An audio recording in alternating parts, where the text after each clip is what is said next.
Two.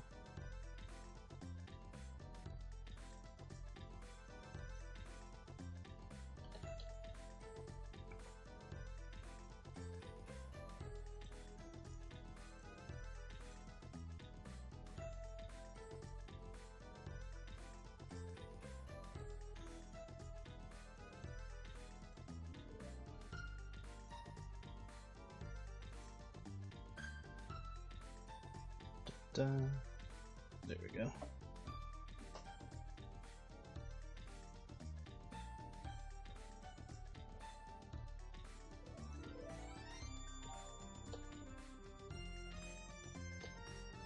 Grab you.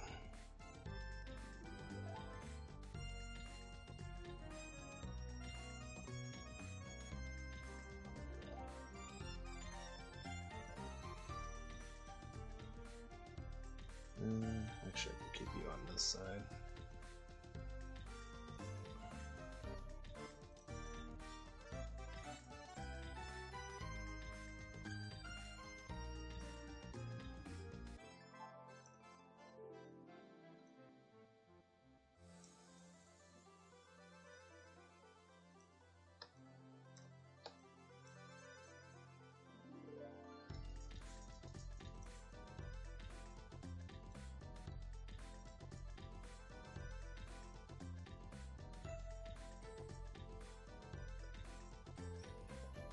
Hello.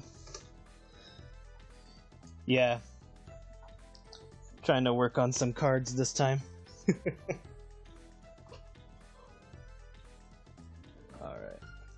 So you're red, so we definitely need to make you blue. What's the most complicated color on this thing? Probably the blue.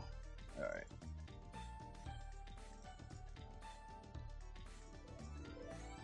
Let's leave it this color. If I need to, I'll make it darker. What's this for? Don't need that.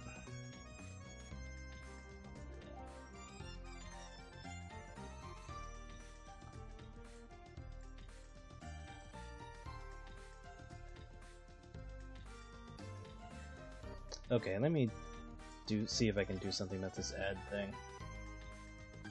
Let me stop that. Where's the options?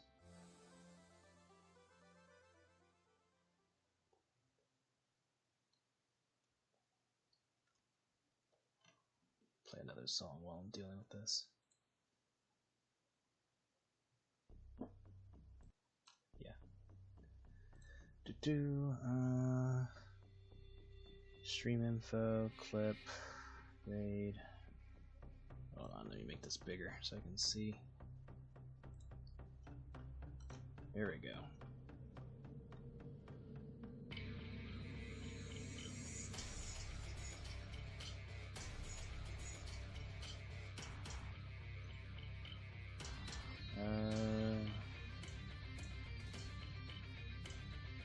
There we go, that's why. How do I mess with this?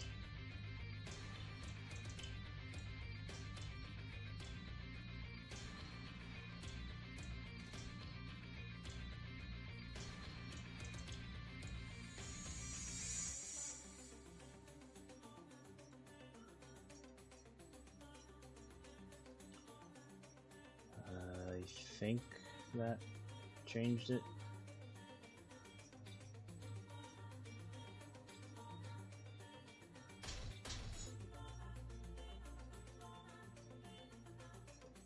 Save.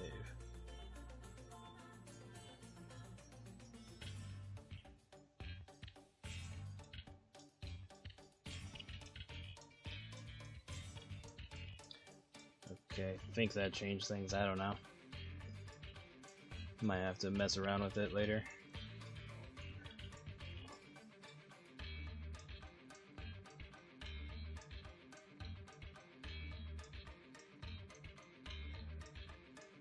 Really? I made that thing on the oh jeez, time just flies.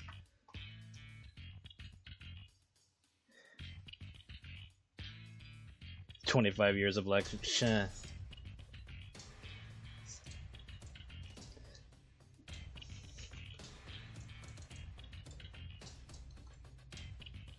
I suppose maybe technically it's some kind of anime. I don't know.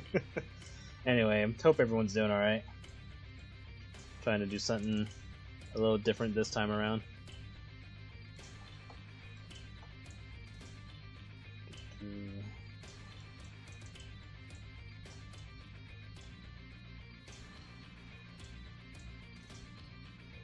Whatever, I'll just let the ad go now. I'll have to figure out how to mess with that.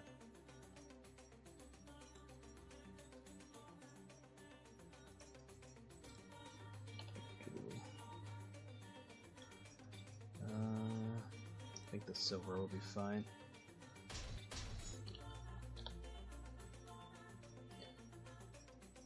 Six years of pestering with questions about it. Yeah.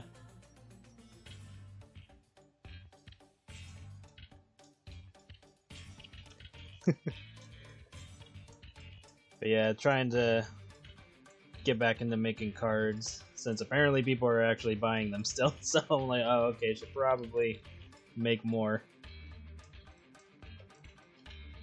I only need to make like 3 characters, maybe 4 characters, depending on what I need. But only a few characters left to do, and then the rest can be like, you know, abilities and stuff like that. And then all I gotta do is just order the cards to proof them, and then that'll be another set. And then after this set's out, the next one will be Creamfield related.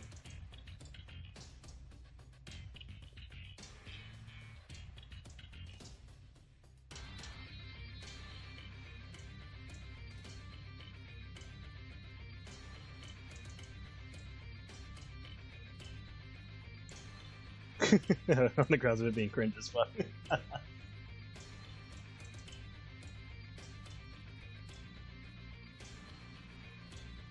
Yeah, when I have time, I'll give her another outfit. Maybe I'll do a stream of me making another outfit for her.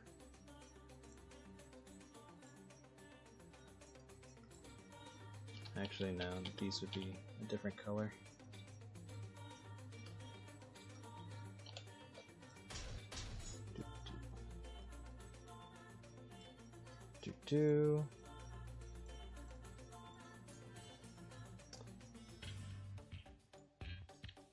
How to do?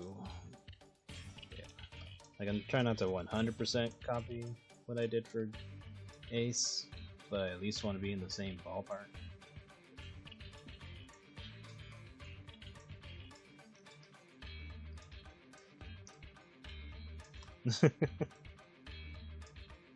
I mean, yeah. And to be fair, Becky would be worth it, paying her to wear a maid outfit.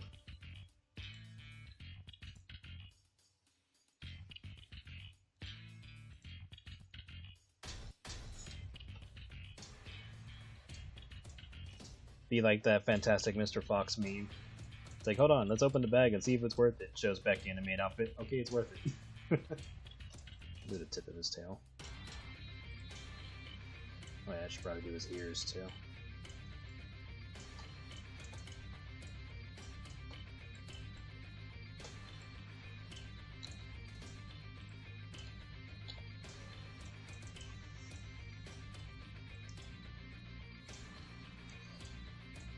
And as for the Gudra pick for the next Fat Lovers Club arc, that pick is pretty much done. I just have to do a few more things, like add in some of the goo and a background. And after that, it's pretty much done. Actually, no, let's not color these that color. So after the stream's over, I'll finish that one up. And then post it tonight. And then I'll also get the next voting thing ready.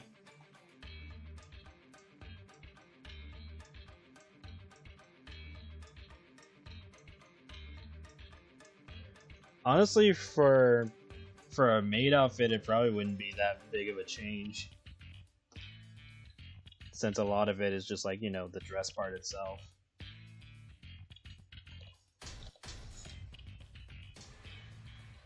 Obviously, you'd have to be big enough to hold her tits and all that.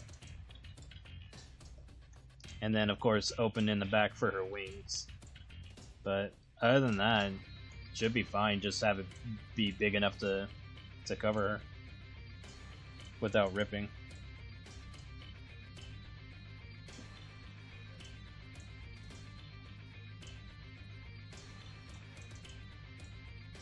Really? It's been a year since I drew that Wailord pick?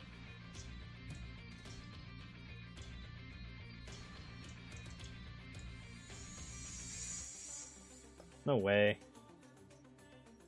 Hold on, let me look that up.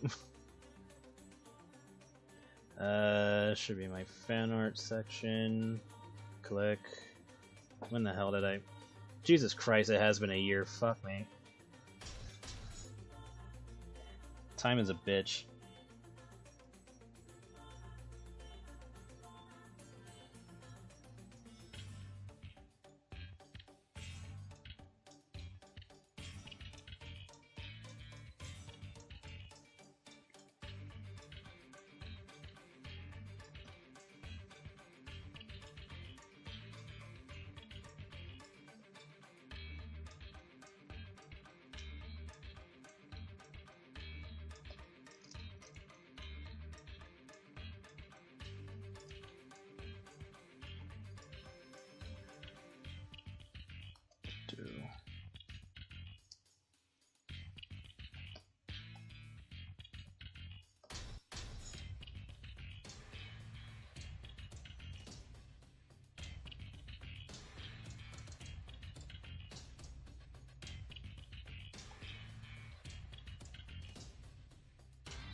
Yeah, don't worry. When you guys get ads, I'll try not to talk about anything relevant, or I probably just won't say anything since the ads are usually short, from at least from what they're saying on my end. So don't worry about missing anything in a conversation. If I notice that we're in an ad, I'll just shut up for a bit. No ads so far.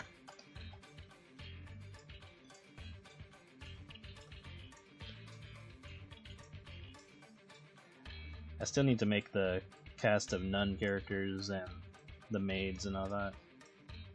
A lot to do. And then characters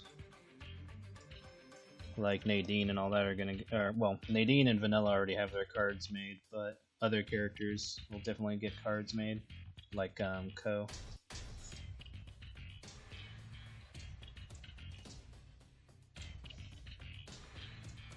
But I've definitely been sitting on this set too long, so I want to start cranking them out. Which is another reason why I've been looking into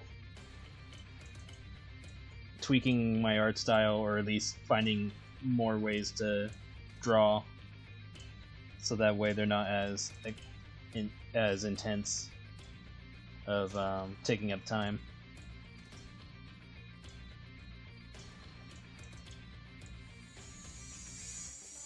And this will change like per card, so like depending on what the card is, we'll decide what art style I use on them.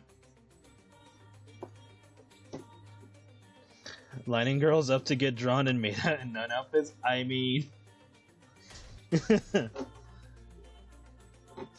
I mean, if I have the ability, I might as well use it. Shoot. Most of my friends are women anyway, so... It's not impossible.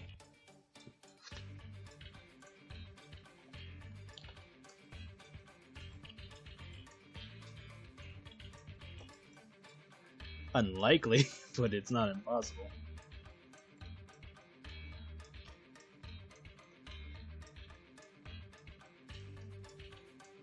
That hand, like, I'm pretty sure I've drawn that hand pose before in a comic somewhere.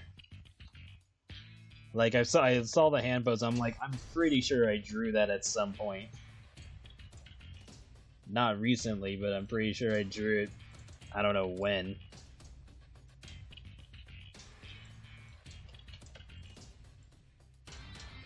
Because it doesn't look like a pose that I would have been able to avoid after a certain point. Like if a character is sitting on the floor and their hand is in a particular position.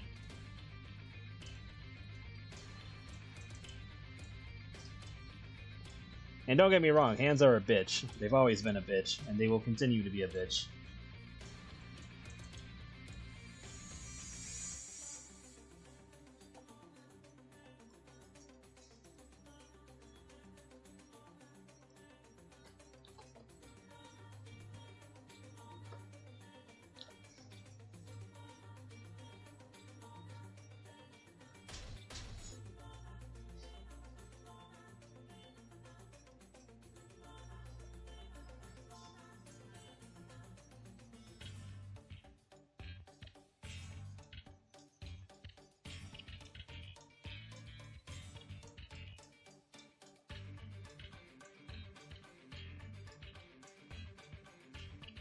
But yeah, like, I'm trying to remember who I did it for. Hello, Pablo. Doing alright, just working on card art for once. Because the only cards left are King, Queen, Queen, Queen, and Jack, because I already drew Ace. And then I think 10. And then after that is basically just like random ability cards and stuff like that. Maybe some cards that help out older cards from this point. And then I just gotta order these to check the quality and blah blah blah blah blah. And then if they're good, then I put them up for sale, and then we move on to the next set, which is the Creamfeld set. Which those are going to get an overhaul because Kiwis and Jams and Edens are much more updated on what I'm looking for with character effects and stuff, especially Kiwis, because I have to line it up with how her personality is. Yeah. For the Nun idea, there's an opportunity to collab with Badoldu.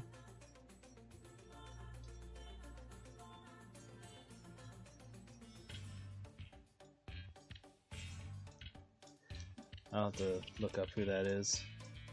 I've probably seen their work, I just don't recognize the name. Let me check. Media.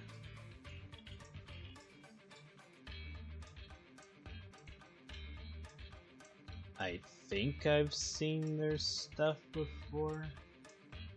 Nothing's ringing a bell at the moment. Let me look at their Nun. Don't think I've seen this person before.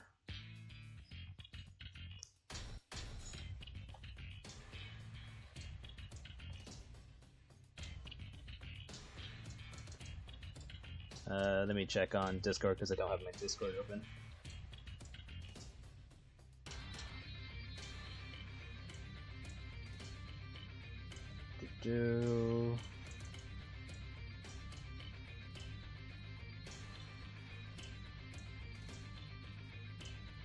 Okay, I did fave it at some point, so I did see it. I just don't remember.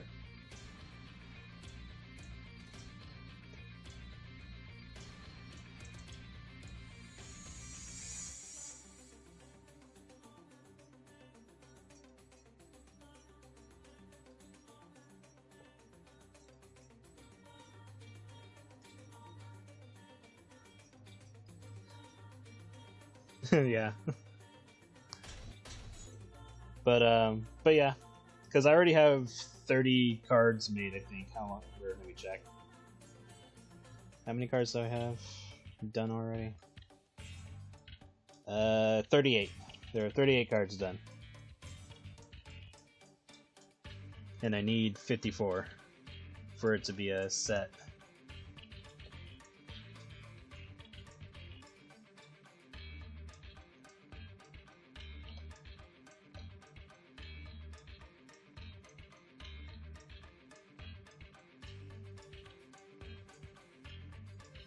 That reminds me, I think I need to redo Jolly's cards or Jolly's deck to update them,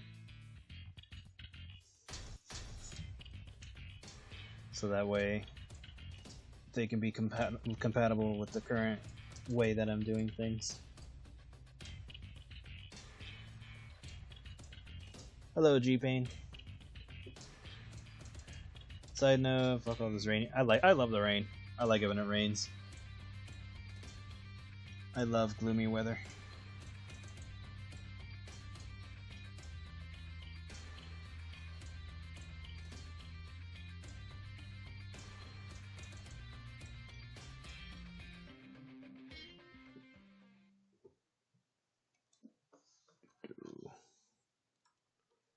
Play some more music so we can chill.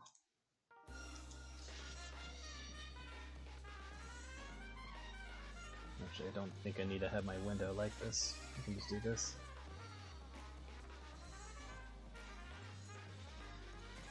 No, because then it's gonna trip out. Let's put you back. There we go. Alright.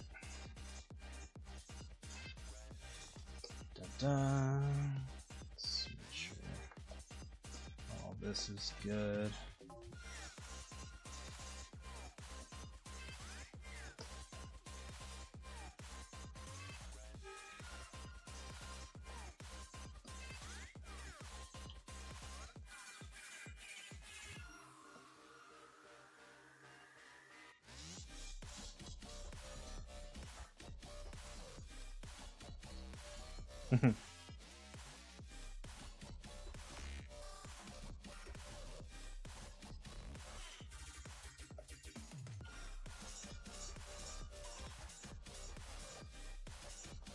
The doggo demands the lap.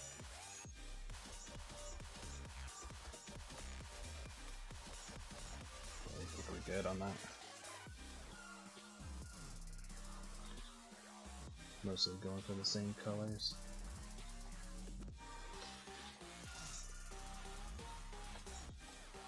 I think we're good after this point. I just gotta decide the color of his eyes.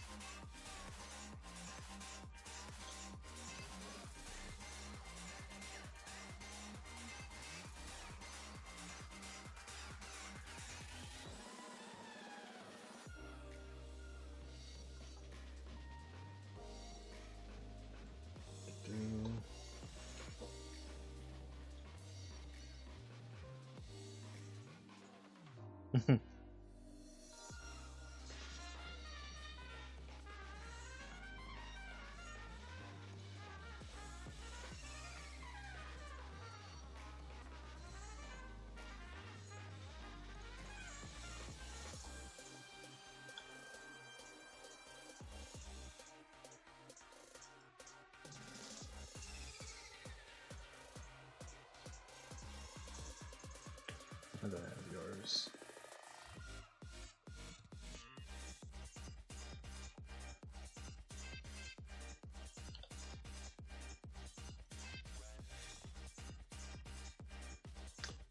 I can move this.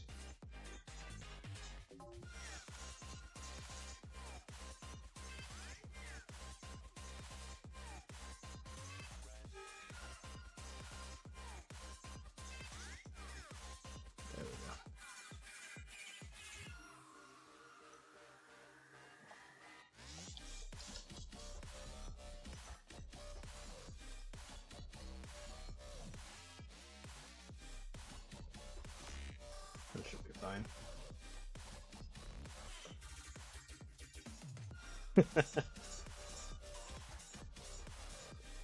Yeah, Skylar just getting a big old lap full of kitty.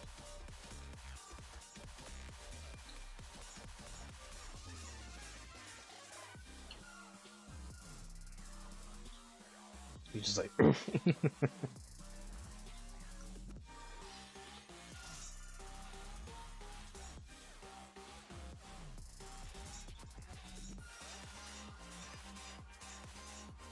attention to how I do the eyes.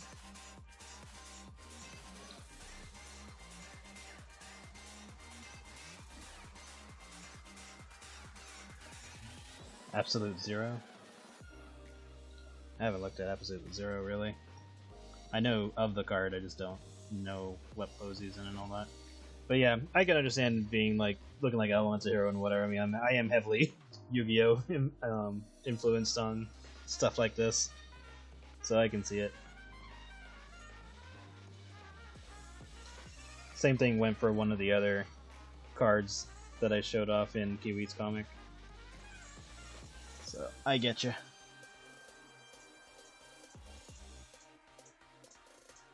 I will try to simplify stuff as time goes on. So that way the game doesn't get more convoluted than it needs to.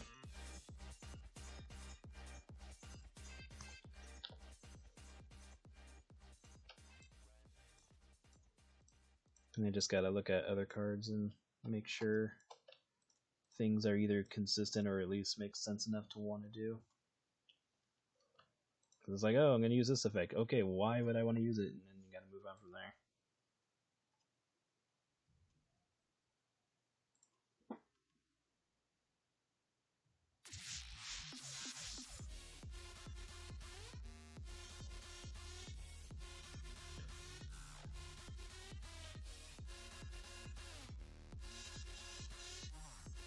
And then I want to do more with the food mechanic.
Oh, you didn't have to do that. I can just look him up. Because I remember him from the manga. It's just been a while since I've seen the card. Oh yeah, that asshole. Fuck that effect. Anyway, he's just as bad as what's that one card's name? It's from the Fallen of Albaz strategy, that fucking ice or crystal dragon looking thing. Fuck that card. Because it's like, okay, he can banish my shit every turn, but he can't attack. But then it's like, okay, finally I got rid of him, and then his effect is, oh, at the end of the turn he just board wipes. I'm like, well, great. Hello, Jet, I'm doing good. It's like, damn, you jump through hoops to get rid of certain cards, and then you still get fucked.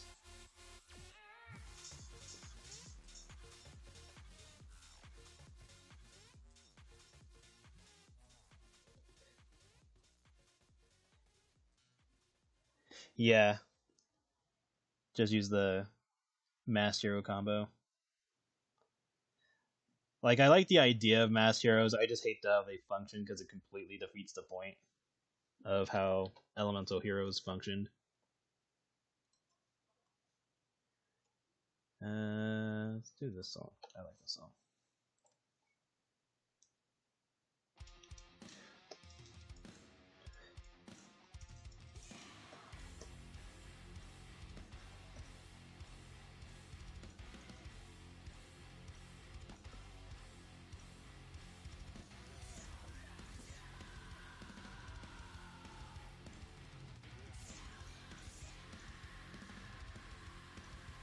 I wish they made more evil heroes. They didn't really make too many of those.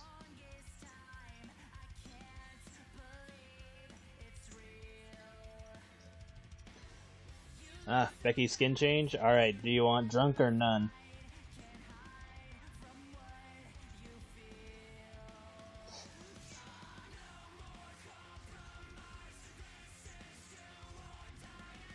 Drunk Becky. I still need to draw like a bottle for her.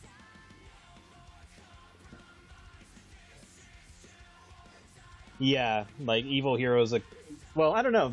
I don't really, because like Yu-Gi-Oh doesn't have much lore with their cards, at least not until like the most recent couple of years. But evil heroes could have been good and then became bad. And then I don't know where the Destiny heroes fall in.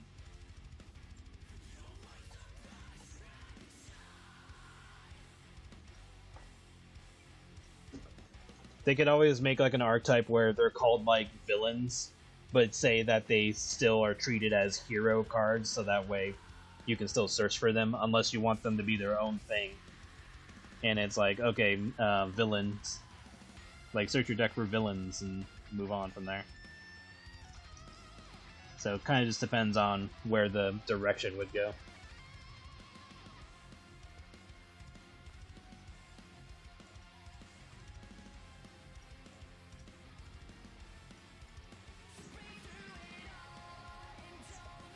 But yes, I guess initially they would be villains at that point, but evil heroes are their name. And it made sense because back then you had elemental heroes and then you had evil heroes, but in the Japanese writing, they were both still written as E-hero. So they both counted as, you know, searching for E-heroes. But then I guess once Masked Heroes and D Heroes and whatever else came after that, I think like Neospatians also showed up. That's when they just changed the archetype to just plain heroes.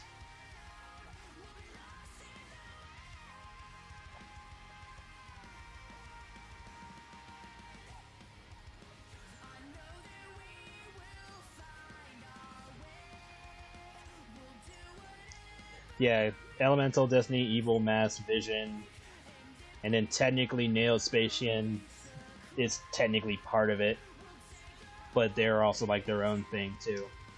But they heavily include heroes into their gimmick. And then technically you could count Yubel and Rainbow Dragon, or the Crystal Beast, or not Crystal Beast, Gem Beast. But that's like a whole other side thing. That's like their own sub category. But I still love the Japanese names of most cards. Very few times do the English versions have better names. But Japanese versions, I'm like, man, they sound better this way. Why did they ruin it in the Western version? It's like, here's Elemental Hero Doom Guy. I'm like, you just couldn't call him Devil Guy, could you? So you had to give him a shit name.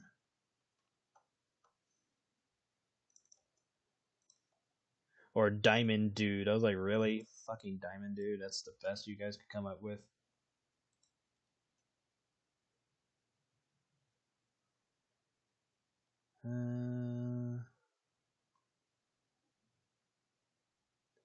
Sure.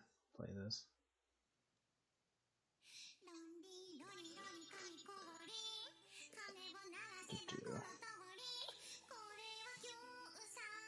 But yeah, like a lot of the times the Japanese names are just like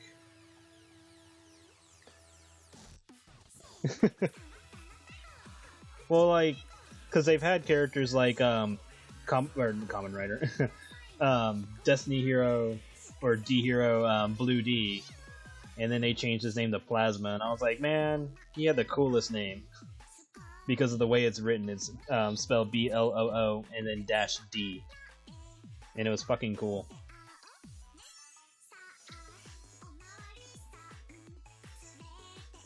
And and then they changed it to Plasma, and I was like, man, that sucks. It's a shit name.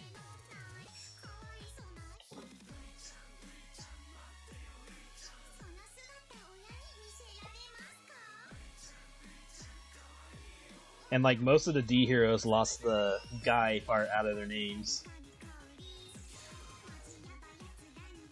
Because it was like Devil Guy, Diamond Guy, Defend Guy. And then those got just switched to like just losing Guy, or they have like Dude added to their names, and I'm just like, why?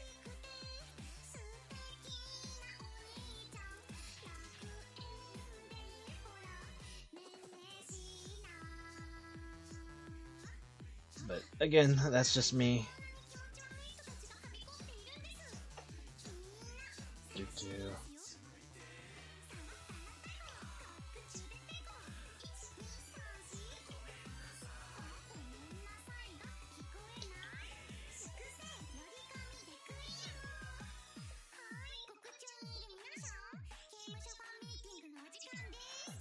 Or Evil Hero Hellgainer. Hellgainer sounded really fucking cool. That's why I'm just gonna completely avoid shit like that with my own card game, because I'm like, fuck it, at this point I might as well just do my own shit in the card game. It's like, if you can't change it, make your own.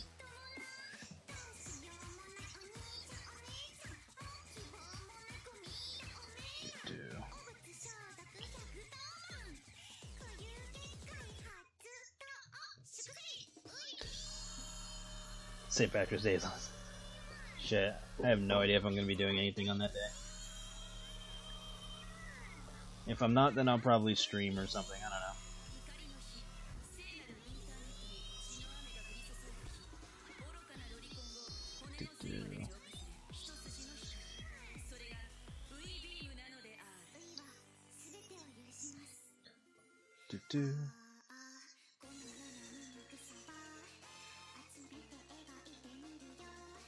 Okay, got that.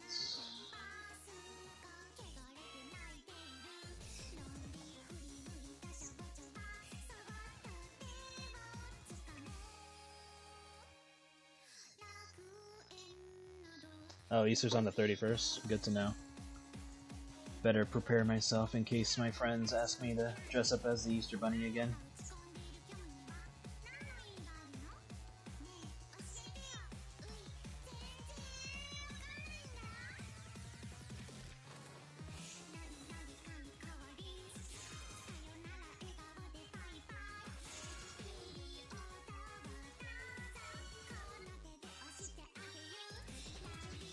Oh yeah, there's a lot of artists that make thick-ass nuns.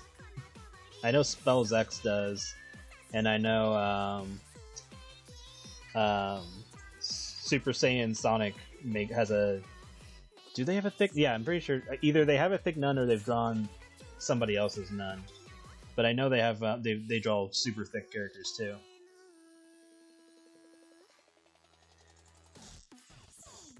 I mean, at this point, I might as well just draw Jam in a nun outfit, since she's all religious.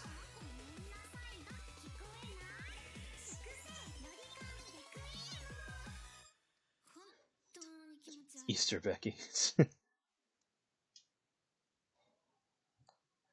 I should make chocolate covered Blake a card, since I already have the artwork. I just have to make it in color.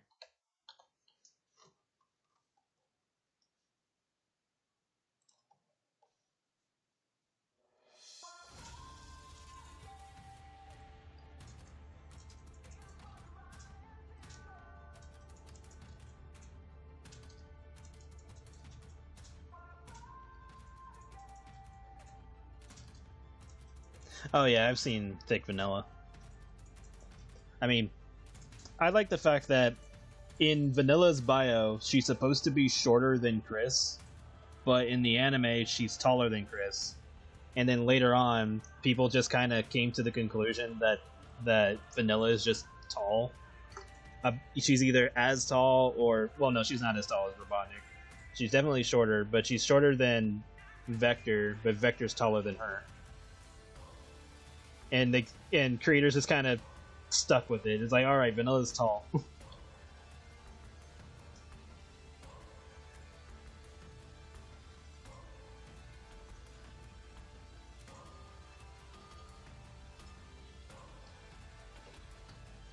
Because after a certain point, you're just like, why fight it? They want tall bunny mommy.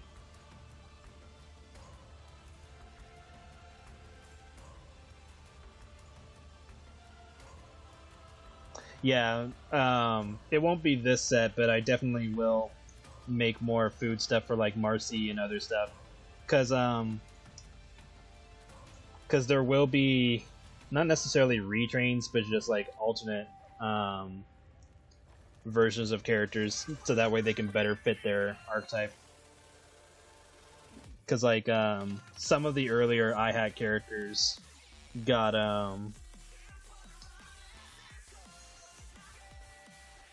the whole naming thing. That's why I made tags, so that way I didn't have to keep calling everything I had this, I had that.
Well, speaking of Buckle, I do want to get back to bringing. I do want to bring Buckle back this year, and I'm thinking of rebooting the series because it's just not falling into what I had planned for it, and so I'm thinking of also tweaking the art style for it to be more in line with what I've been thinking for it. But it's just a matter of getting there. So once I free my time up more, that's when I'll be trying to balance out what comes out.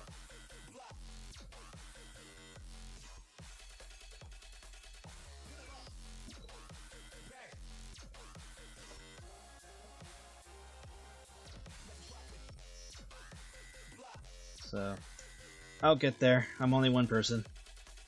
There's only so many things I can work on at a time. Although, with that said, I've been dumb enough to work on multiple things at once, so blah.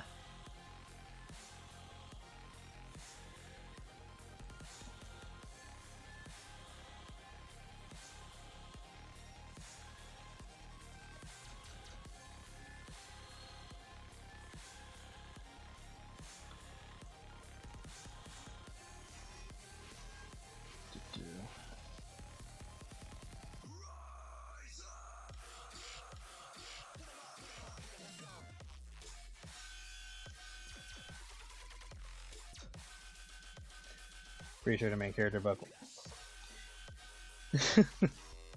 Like, I still plan to make her thick, but I want to change up how I've been going about it. There's definitely a lot of characters that won't be returning. Mostly just the ones who didn't really impact anything in the first place.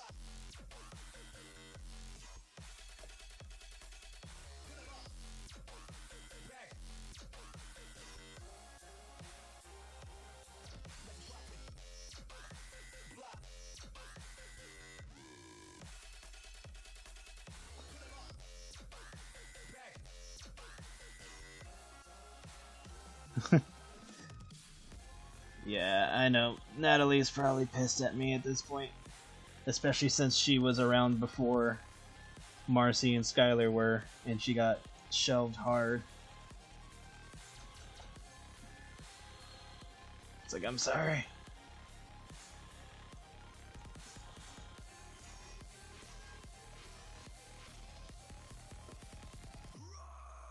And then I'm thinking of, like, when I do return to Buckle, I'm thinking of making a black and white series. And only doing color pages when necessary.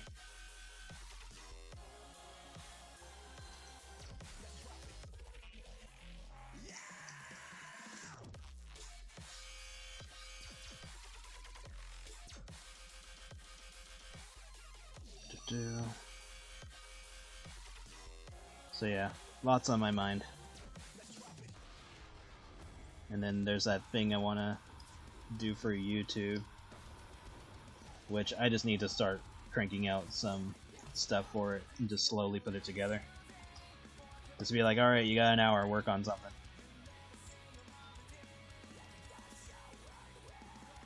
Yeah. So like, the first time she transforms into a certain form, there'll be like color pages and stuff like that to show it off.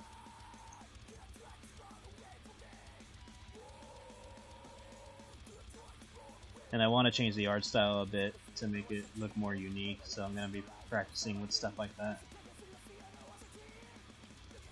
Because I want it to be more horror based.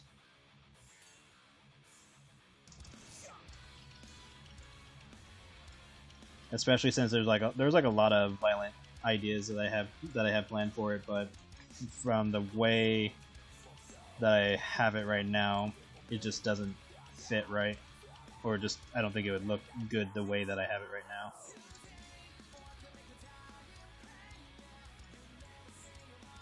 But that's why I've been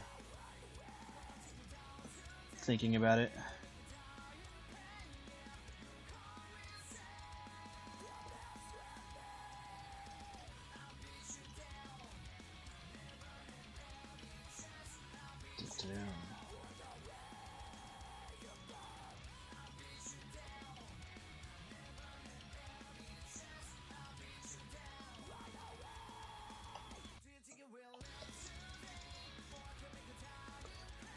Big stretch.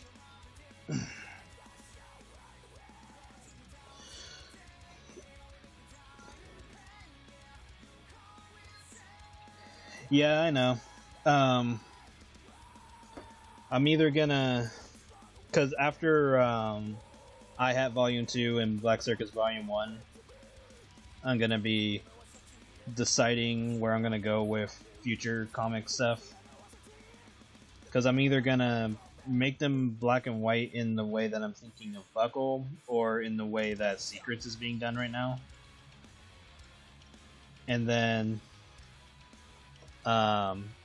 if I do keep them as being in color, then I want to tweak how I'm doing that, so they might be more cell shaded. The only reason why I'm not doing that immediately now is because I want to stay consistent with how the pages are. So like, maybe for the next chapter of Black Circus and I might change things around. That's a big maybe. But that's what I'm thinking of doing going forward.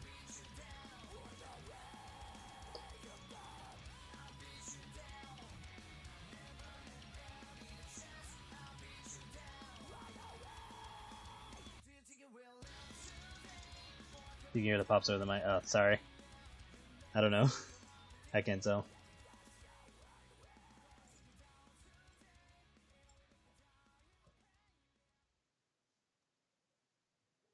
That's another song we can listen to.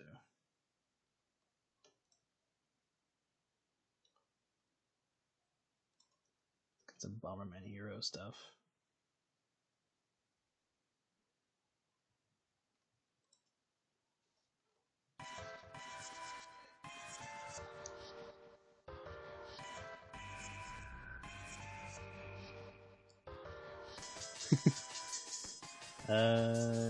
Tweak those up point. Yeah, I just need to find a. It's hard to say what I'm, because like my problem right now is that looking at the way I'm doing art is just not Like I feel like something's missing, and it's been bugging me a lot, which is why I've been looking or practicing with different art styles and stuff like that. Because what I'm looking for isn't there.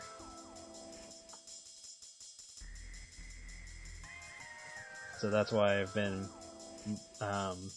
practicing and stuff like that. And I don't know if it's just like an artist thing, where it's like, you know, oh, you're always trying to be better type of situation, or if what I'm looking for is like right, it's like the tip of your tongue type of situation, and you just haven't found it yet or figured it out. So that's like the feeling that I'm getting. And like, of course, I can, you know, continue the way I've been doing things, and you know, just kind of refine it to be faster and whatnot. But in terms of art style, it just feels like something's missing. Like something's not quite right, or at least not quite what I'm looking for.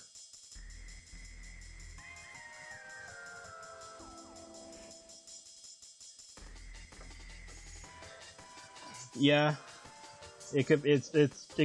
I'm fully sure that that is like a big chunk of it. Like I want to say that that is like at least 90% of my thoughts.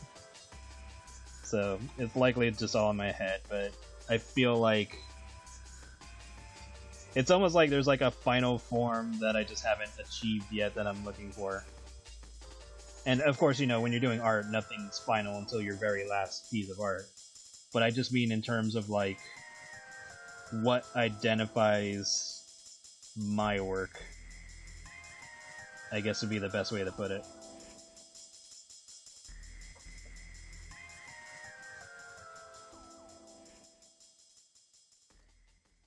Back in my day, it was only 151 Pokemon, yeah. But yeah, that's the feeling I have. It just feels like the version of my art that I want, I haven't quite found or achieved yet.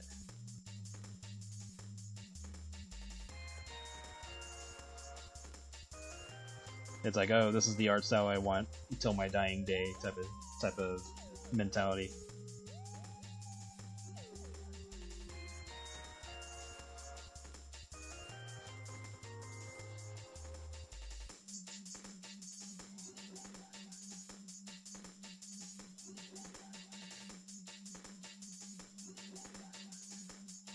Honestly, I just hope Pokemon kind of goes backwards on some of their decisions, because what they've been doing isn't exactly amazing in some instances.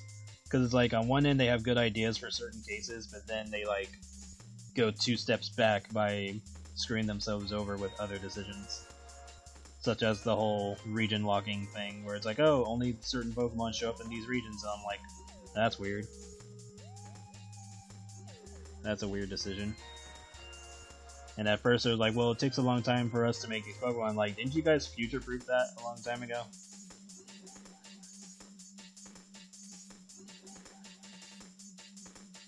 And then sure enough, people have proved that Pokemon is bullshitting, so. But unfortunately, everyone kept buying the games, so nothing changed.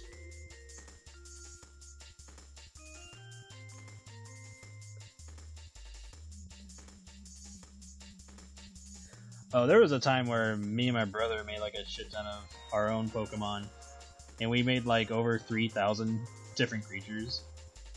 Some of them ended up showing up in my comics as characters or cards or whatever.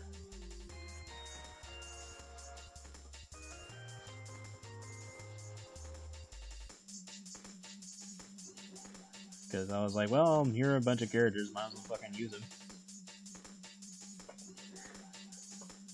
I'll be honest, I was expecting that to happen with Veteruscy for years. Like, once the writing for Ruby started becoming more and more shit, I was just like, okay, this isn't gonna last the way it is right now. So most likely Ruby will probably get sold to another company. and hopefully they can do better.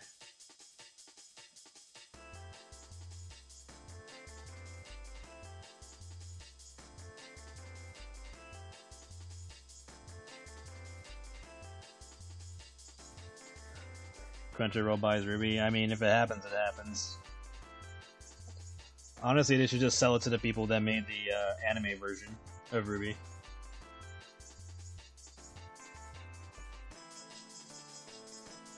Was it Bones that was working on that, or was it Madhouse? Forget which one.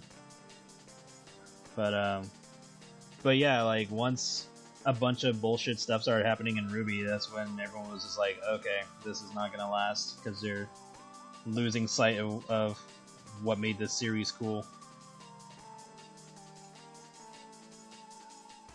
Especially with the whole Blake and Yang thing. Like, that just got thrown in so fucking hard without any actual build-up. It made no goddamn sense.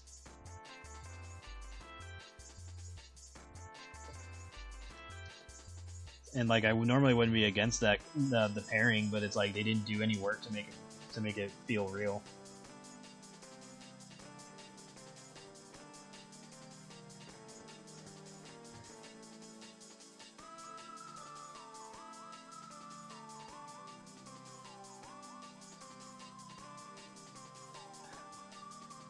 You saw Yuri happen. So, do you mean the pairing, or do you mean like the anime Yuri on Ice? Because every time I see Yuri now, I'm like, fuck, are they talking about this thing or this thing? If you're talking about the pairing, it's like it would have been good if they made it make sense, because it literally just comes out of nowhere.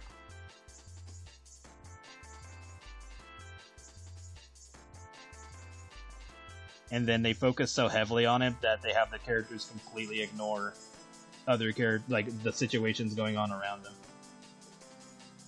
It's like, hey, so and so's missing, but hey, do you think my girlfriend's mad at me? I'm like, wait, what?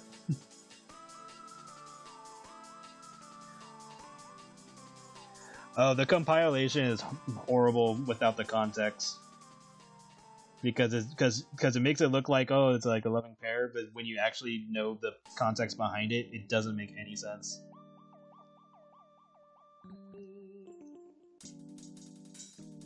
And then there was the episode where Crow ends up fighting with Tyrion against Clover, which does not make any sense at all.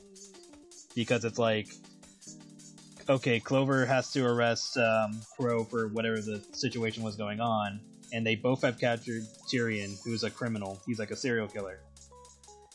And they get into a situation where the serial killer escapes.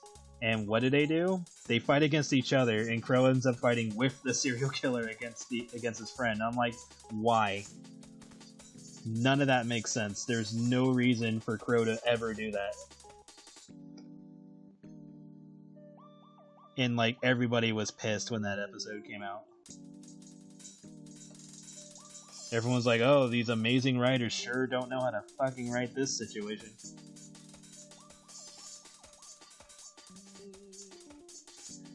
And I think they were trying to hint that Crow and Clover would have been a pair, but that didn't happen. Thankfully, honestly, if I'm being honest, I'm thankful that didn't happen, because that would have been dumb too. Hello. But yeah, like the Yang and Blake thing would have been fine had they made it work, but because they just threw it in there, it didn't make any sense.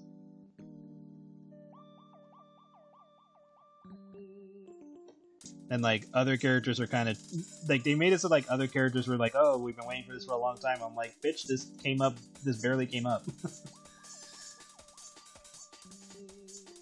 It's like, there was no situation where this made sense.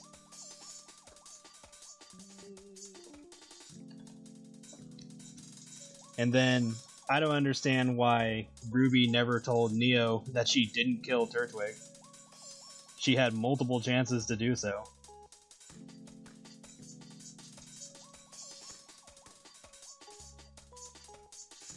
Or Roman, however you want to name him. Because the whole thing with Neo was like, oh, I'm gonna get revenge on Ruby for this guy's death, and at no point did Ruby ever say, hey, I didn't do anything.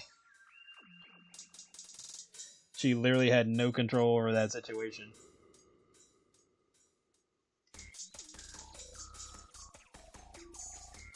This is horrible, horrible writing.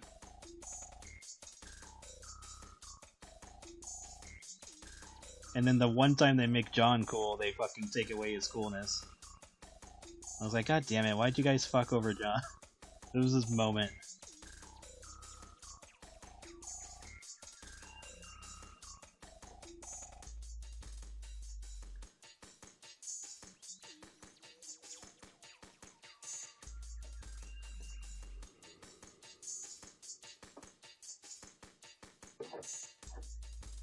Oh yeah, the early trailers, I would say up to like season 4 was when it started going downhill. After, like, because after season 4 you can just see it falling apart after that. Because a lot of the stuff that they started introducing or establishing were just like slowly making less and less sense.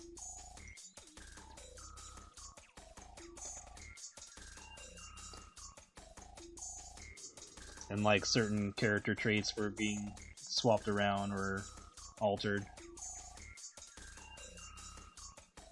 Like the scene with when Yang meets her mom after the train fight. They just like completely ignored that scene because apparently they just said, "Oh, that scene's not canon." And I'm like, if it's not canon, then why did you throw it in? Why was it a part of the show if it wasn't canon?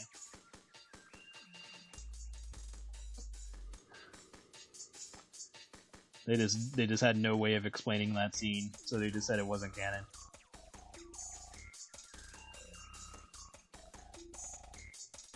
And then I don't know why they kept having Adam repeatedly say "my love" over and over and over when he's talking to Blake. Because I'm like, okay, people don't talk like that. Especially if they're in the middle of a fucking war or like trying to tear down a city. I'm like, dude, what are you doing? But yeah, like I can look at like the earlier seasons of RWBY and still enjoy that, but the later seasons, I'm just like, and this is where this fell. And made little sense. They screwed over Cinder. So many characters got fucked over by the bad writing.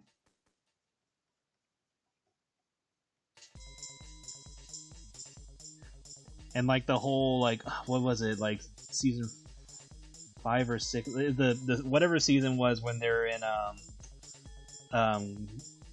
Weiss's hometown. Like the whole arc for that was stupid because the whole thing was just like, hey, this guy's paranoid over, you know, Salem trying to, you know, take over the world or whatever the fuck she's doing. And hey, here's our team, we have a whole bunch of information and stuff like that. What's our best course of action? Not informing the guy who's fucking paranoid and going behind his back to do shady shit, which is further confirming that he can't trust you. Good idea. Oh, we're talking about RWBY. RWBY.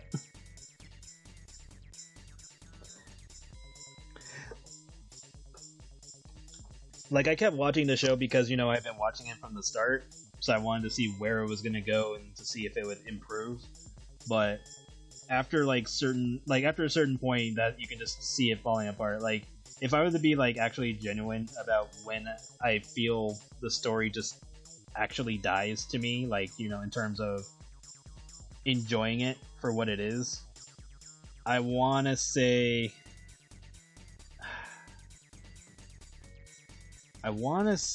right...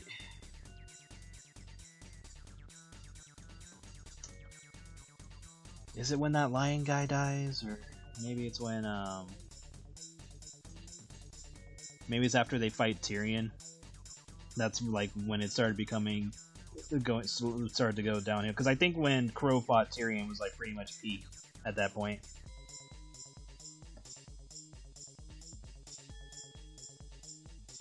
But I'm sure there was like other moments after that where it was still good. Jesus fucking Christ, another ad? Okay. Why are ads popping up so fucking... Hold on. Because this is annoying me now. I'm just gonna find whatever turns it off.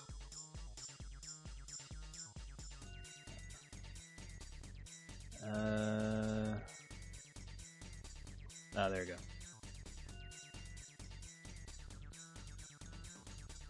It's like, give feedback, why do you want to turn this off? I'm like, 'cause it's shit. Anyway, hi. There, ads are off. I was only making like $50 from the site anyway, after like half a year, so fuck this.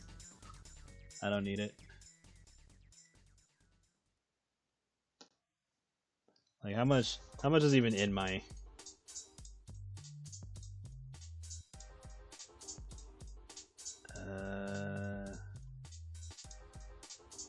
Is it gonna show me on this? Analytics? No.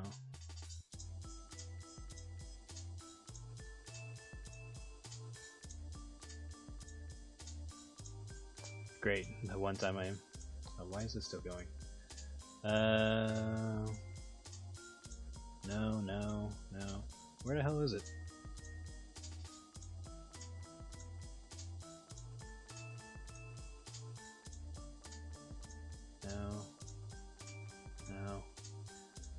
No. Should be in here, but it's not showing up now.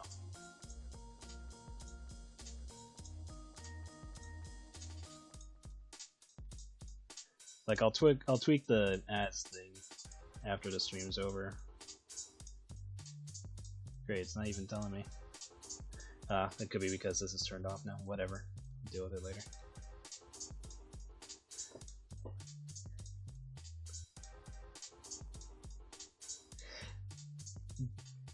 The Alice in Wonderland world would have been good had they allowed the characters to actually grow. Because after the entire thing, it was all just a waste of time. Because like, especially when it came to John, all they did was just reverse everything that happened with him. So I don't know if his experience was reversed, because there wasn't enough time to clarify that. But like because like he ended up becoming older and then he became an adult, and then they just completely reversed that.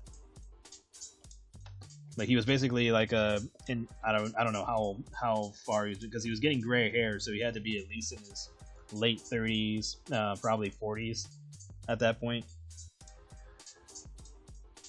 And then they just completely reverse it. I was like, wow, you had this man at peak, and then you made him mid again.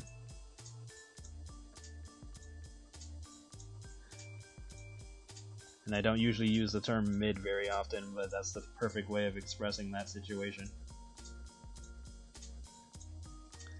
Like, how'd you go from making this guy awesome to shit?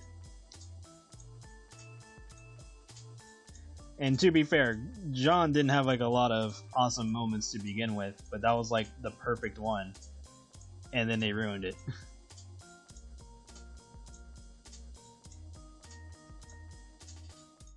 And then it looked like they were going to go in one direction with the characters, and then they just fucking copped out, or just pussed out on it.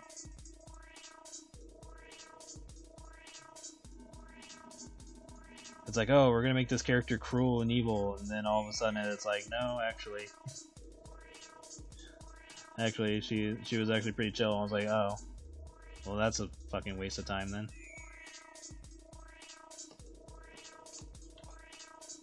But yeah, that's what later episodes of RWBY have become. Just a lot of convoluted reasons for characters to do whatever it is they're doing, or just having an idea that would have been good, but then they decided to puss out on it and change it, and then it became lame. So it's like all that build up for nothing.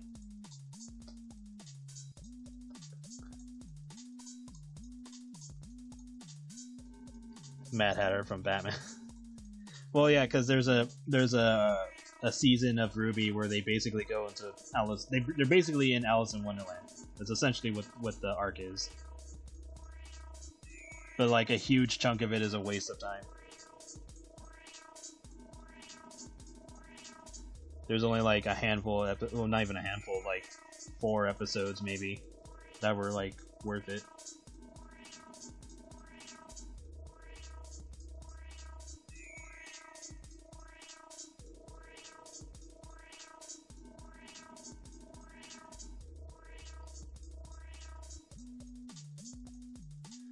And the stuff they did with Neo was just fucking wasted.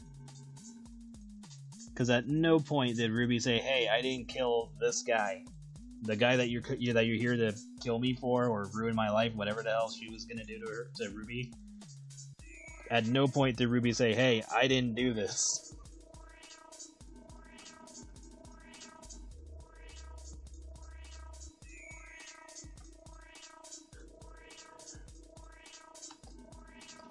Or even if that was the case, Ruby at no point even asked Neo what was her fucking problem. She's like, "Hey, why are you attacking me? Like, what did I do?" And then Neo could have, like, shapeshifted or whatever to explain the situation. And then Ruby could have been like, "I didn't do that. Fucking Grimm's killed him," which is controlled by Salem. So if she wants to get pissed off about somebody, it should have been towards Salem.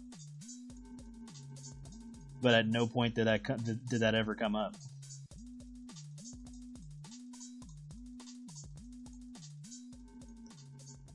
Which just seemed impossible. It was like, how did you go through this entire situation and not know what the fuck her problem was?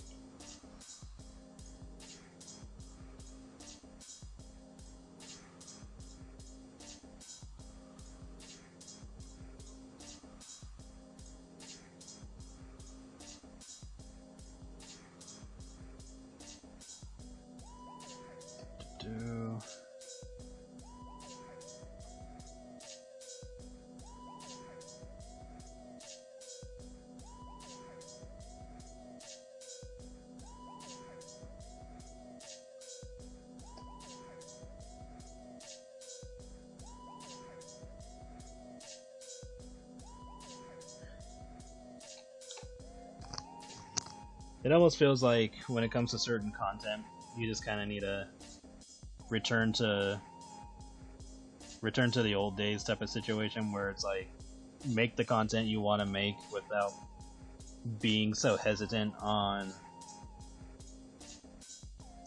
how others are going to take it, or if it's not going to be as monetized as it could have been if it was made PG or G or whatever the situation is.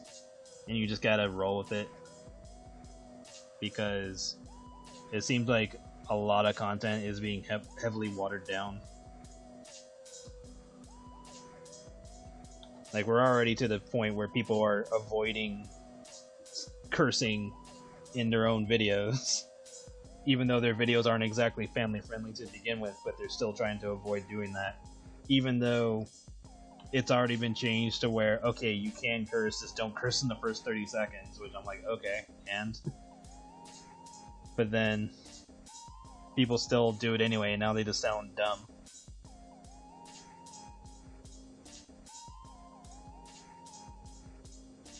Why the hell did my ads turn back on? Wait, hold on, did they turn back on? No, okay, they're not. Weird. For a brief moment I thought they turned back on. I was like, what the hell?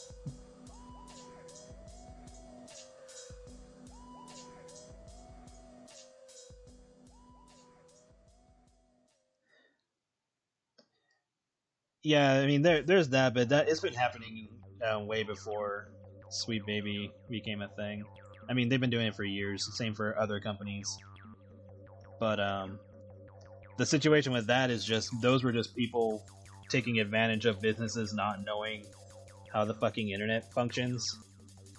And so they were scaring businesses into thinking, oh, okay, if you do this, then you're gonna have a riot from this very small group of people. And so you should, change things around so that way your stuff is more inclusive, or blah, blah, blah, blah, blah. And I'm thinking, like, dude, I've grown up with fucking X-Men and other shit where that's all it's ever been is inclusive. And all you have to do is just make it natural. Make characters that naturally flow into the story or stories. And just, you know, make it your actual intention. Don't just take existing characters and changing them around and shit for stuff that they wouldn't actually do. Because that's not what people fell in love with the characters for. And now you're just pushing them out. And then you're gonna make it so that the characters that, or the people who supported your content the most, are just gonna end up leaving. Because you decided to go into a direction that feels watered down, or feels like you're just destroying characters for the sake of destroying them.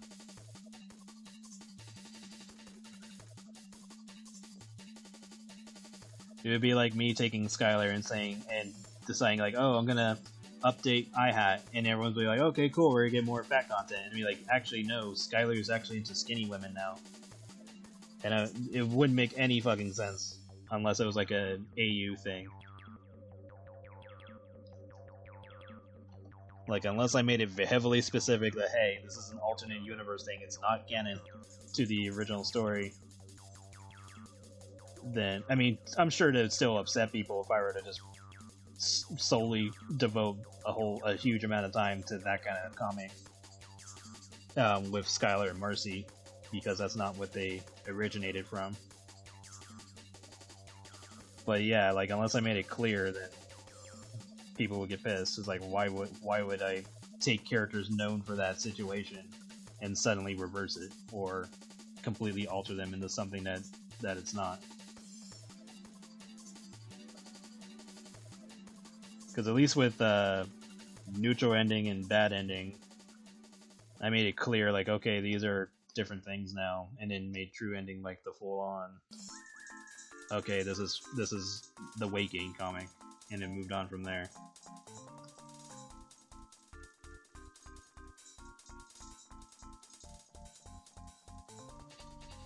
Or weight gain volume, I should say, because the entirety of iHat is not weight gain focused. But yeah, that's the problem that I've had, because like when I first found out that this shit was been happening, it was with Iceman from X-Men, where they suddenly made him gay, and I was just like, what? He's never been gay. What the hell's with that? And then they try to be like, no, you've always been gay. I'm like, what? That doesn't make any sense. I mean, hell, Mystique is bisexual, so.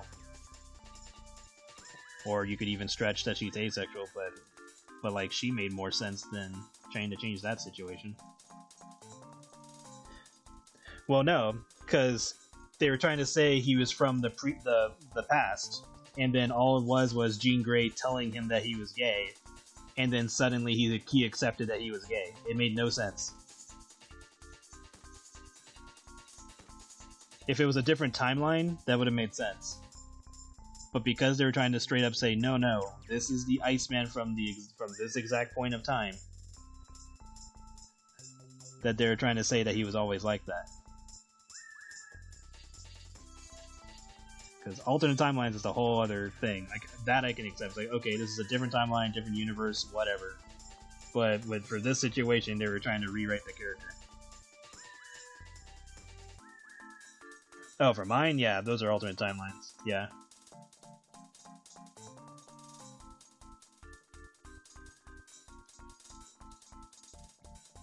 But yeah, for Iceman, I was just like, what the fuck?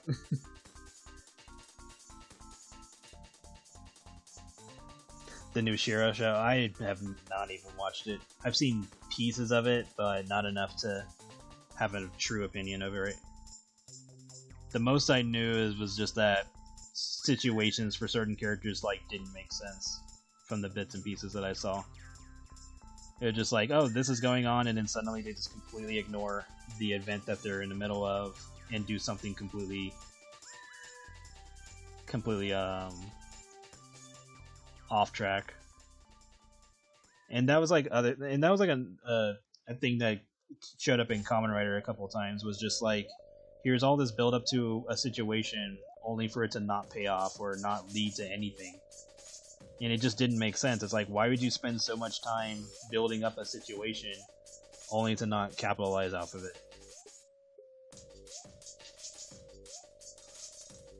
Like in Kamen Rider, there was a villain. In Kamen Rider Saber, there was Kamen Rider Solomon, and throughout the later half of the season, they kept showing Solomon acting like all evil and having his eyes glow and he's drooling slime and stuff like that. And I'm thinking, okay, this guy is clearly possessed, or he did something that made him go crazy. And then they never do anything with it. He just gets killed off. Another villain takes over, and that villain, he has been around since the beginning of the show, and he's acting different than he did throughout the majority of the show. Because in the beginning of the show, this particular villain, Storius, he was being like a bit like elegant with his plans and stuff like that, acting like he's the smart one of the evil group. And then later on, after the other villain dies, he's just suddenly acting all malicious and saying, "Oh, everything we've done is a farce." Blah blah blah. Like he's just acting like he had this whole philosophy that he did not display throughout the majority of the show. And I'm like, dude, if you had started with this, this would have made sense. But you just showed up with this out of nowhere.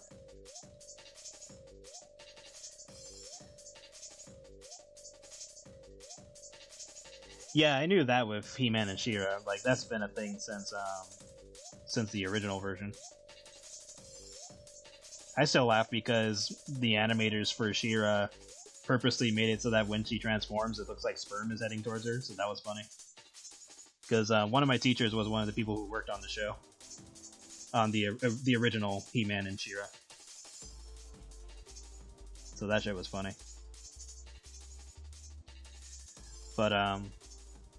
But yeah, it's just situations like that where it's like, why are characters being altered in weird ways that don't make sense? Yeah, that's what my teacher straight up says. Like, yeah, when she transforms, she has sperm flying at her. So whenever you look up She-Ra, the original She-Ra, and watch her transformation sequence, it's fucking sperm. That's what it is.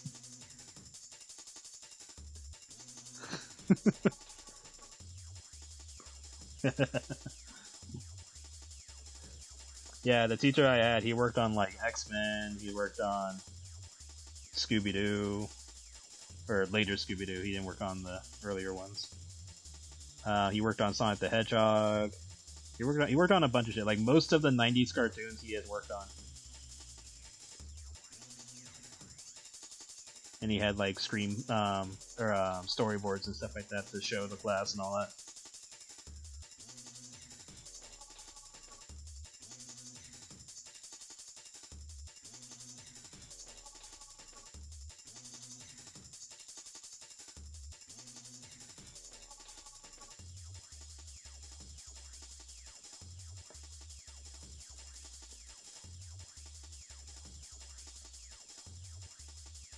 But yeah, like, I don't mind most of the time I don't mind stories going the way they go, but just make it make fucking sense. That's it. That's like all you really have to do. Make it make sense and don't force it. Don't try to grab an audience that were never going to support your content in the first place. Just make what you want to make and the real fans will come. Like, I don't understand how businesses don't get this. That was literally how they got there. And you know what? It's probably not even that, because obviously the people who started it didn't have that intention. It's the people who come in later, or the situation changes, which starts screwing things over. Like, okay, this thing became popular, so then people's mentality changes because, oh, this thing is popular now, so they want to do weird changes to it or something like that. Or you're having like, bigger investors and business people come in, and because they're the ones spending the money, that means you gotta bend over backwards to make the content that they want now, because they're the one paying you. And then other times it's just sheer stupidity. It's like, oh, hey, here's a situation that's cool. And then just didn't work out for whatever random reason. Or even worse is when you have a good idea, but other people don't like it because the idea isn't finished yet. And so you change the idea because you don't think people will like it. And your idea never had a chance. So there's situations like that too. Because it's funny, because apparently George Lucas had plans to make Jar Jar a Sith Lord, judging from all the evidence that I've seen. And apparently people liked the idea, but back then when he hadn't executed the idea yet, people thought like, oh, this character is annoying, blah blah blah blah blah. And so he decided to just abandon the idea. I was like, damn. If only you had stuck with your guns and just kept going. Because that idea would have been great. And it's funny because later on, Star Wars teases that constantly, and everybody likes it.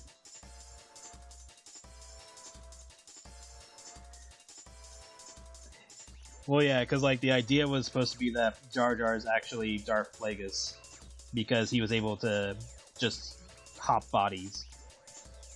Like that was like the idea, but it never got put into play.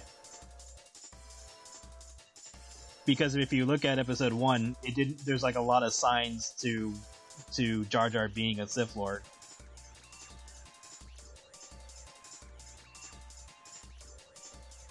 Hey, I'd be fine with that shit. Because like if you rewatch Episode 1, you can see some hints that Jar Jar was off for some reason. Because like you got to remember, he got exiled from his hometown, right? So the moment he goes there, everybody's in fear and they're like avoiding him, but they don't exactly explain why. Because on one end you're thinking, okay, it's because he's a klutz, but then it's like that doesn't seem to pan out because it's like everybody's like hiding from him. And then there are situations where characters are making interesting decisions and you see Jar Jar in the background like moving his mouth even though you can't hear him. And he's like hiding behind a corner or the side of a building and stuff. And I'm like, huh, kind of weird that he's doing that. And once you start thinking about it more, you're like, oh, that's where it was gonna go. But then it got abandoned in Episode 2.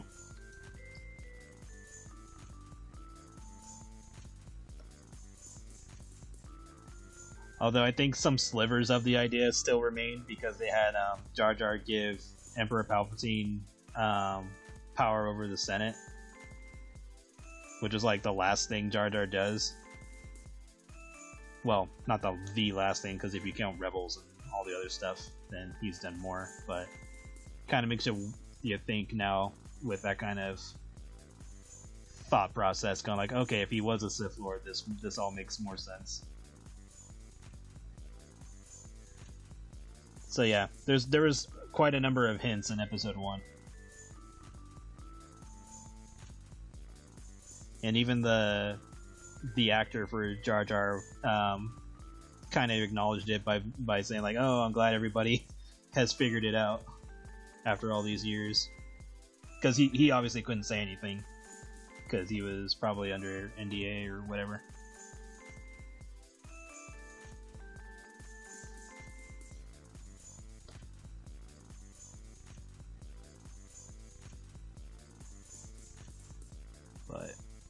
And then they have that one comic of Jar Jar using a lightsaber, and then as soon as one of the troopers starts paying attention, going like, whoa, you did all that, or, you know, he doesn't exactly say that, but like, once he starts paying attention to Jar Jar, you know, using a lightsaber, then all of a sudden Jar Jar is being clumsy and starts fumbling around with the lightsaber, and then the stormtrooper takes it away from him so he doesn't hurt himself. So it's like, the hints are still there, so it's like they don't want to get rid of the idea, but they can't like 100% execute on it because they don't know where the movies and whoever is in charge of the official lore is going to go with it.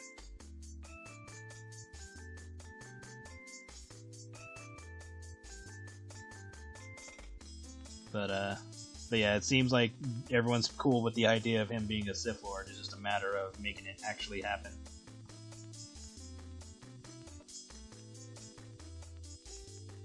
And honestly, they could do it at pretty much any time, because all they have to do is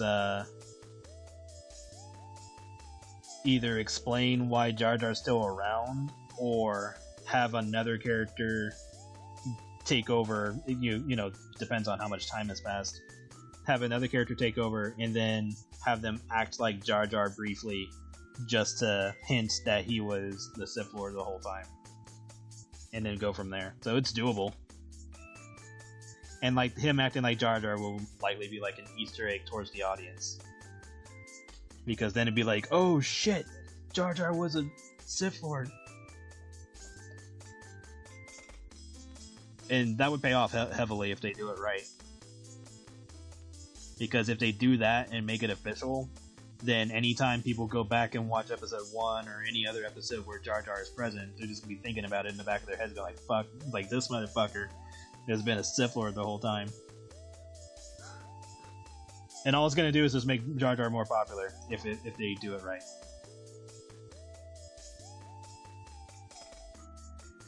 And then I'm sure people will be like, I never thought I'd say this, but holy shit, Jar Jar, blah blah blah blah blah, and you know, go from there. So it's doable. Just depends on who's in charge and who wants to pull the trigger on making it work.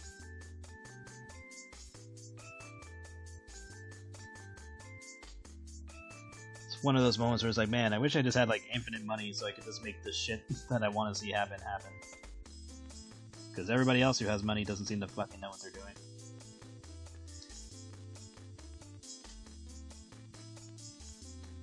If I had infinite money, I would definitely fucking buy stock in the fucking Sega and like, hey, bring back the Freedom Fighters, do it.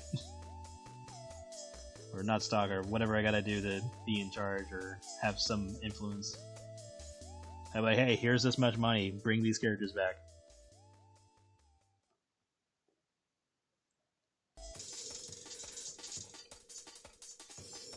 Bring back Vanilla, she hasn't been in a fucking 3D game. It would be awesome if Vanilla was like a veteran adventurer or something. Or even a spy, and she was like a complete badass, but once she had Cream, that's when she retired. Because clearly Vanilla is like, it's like a strong force of a character.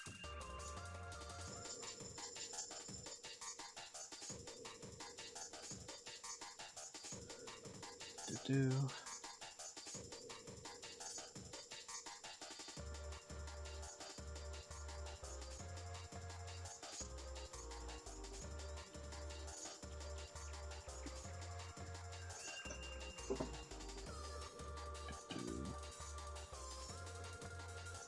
Still need to watch season 2 of Star Wars Visions. The Vision shorts were really good. At least the first season's was, so. The game's over. Yay. Okay, hold on.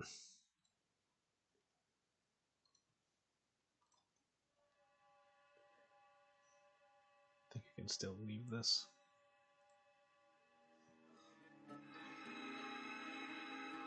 Yeah, I have the comic. I still buy Sonic comics. So yeah, I know people fear Vanilla. And that's what makes her awesome. Because now you just want to know more about Vanilla. The only problem that's happening is this Sega is very tight-leashed on their characters now because of fucking Ken. If it hadn't been for Ken, we'd be doing a lot more with Sonic characters by now.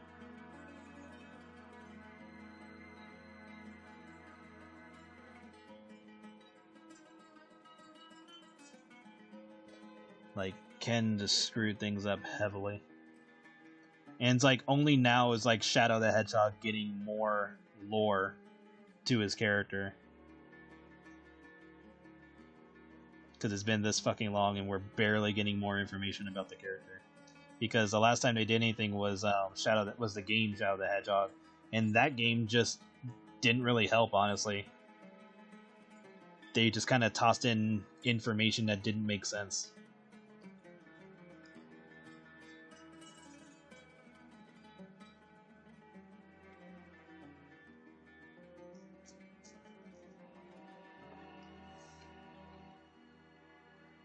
Like hell, Gerald Robotnik is fucking shot in the original Sonic Adventure 2 game, so.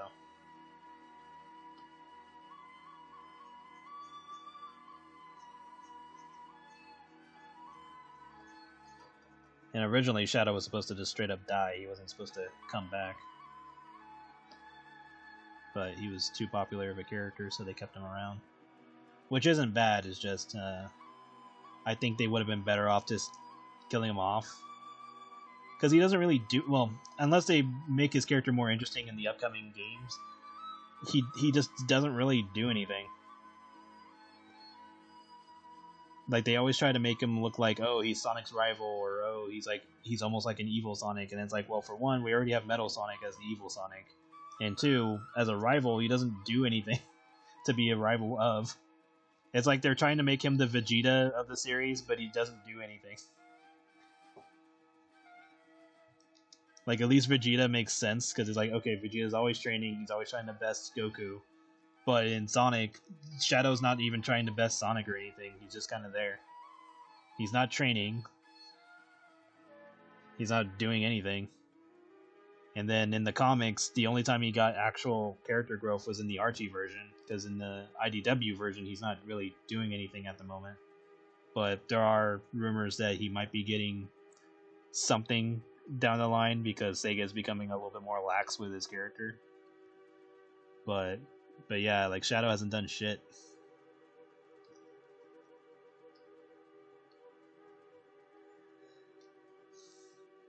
Is Shadow a clone? I will have to say no, based on how Omega was looking at Shadow in the Heroes game. And plus, if you go off of the Shadow the Hedgehog game, Robotnik confirms that Shadow's not a clone, or at least tells Shadow he's not a clone. But then you have all the other Shadow clones still walking around for... Well, they're not walking around. It kind of depends on where we're going with that, because the clones still exist if you go off of the IDW comics, because Whisper unfortunately encounters them, and the clones are the ones who killed her friends.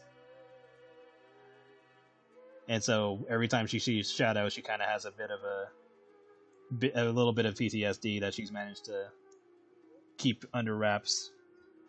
But unless the games say otherwise, Shadow is currently not a clone.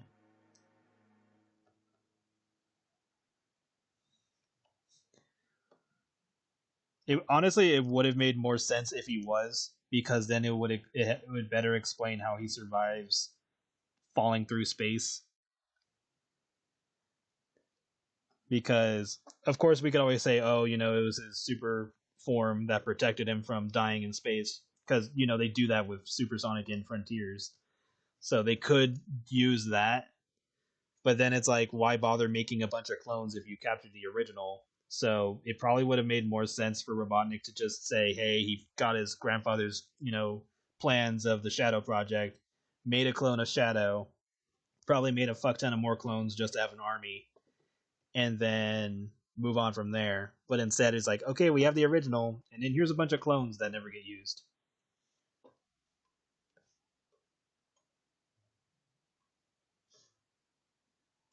Because it's kind of like, okay, why do we have the clones if they're not being used?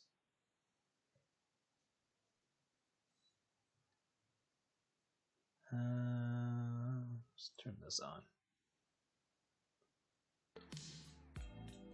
There we go.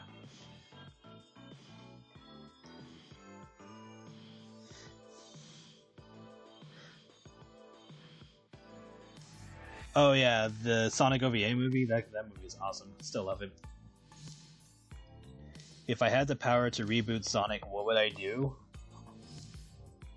Reboot Sonic.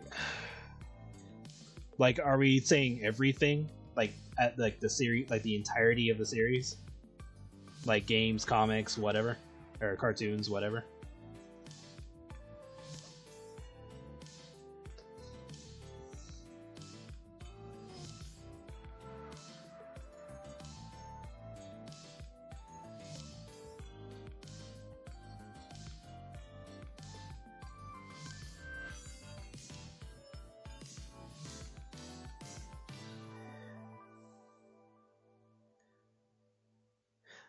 like Shadow doesn't suck, he just doesn't do anything.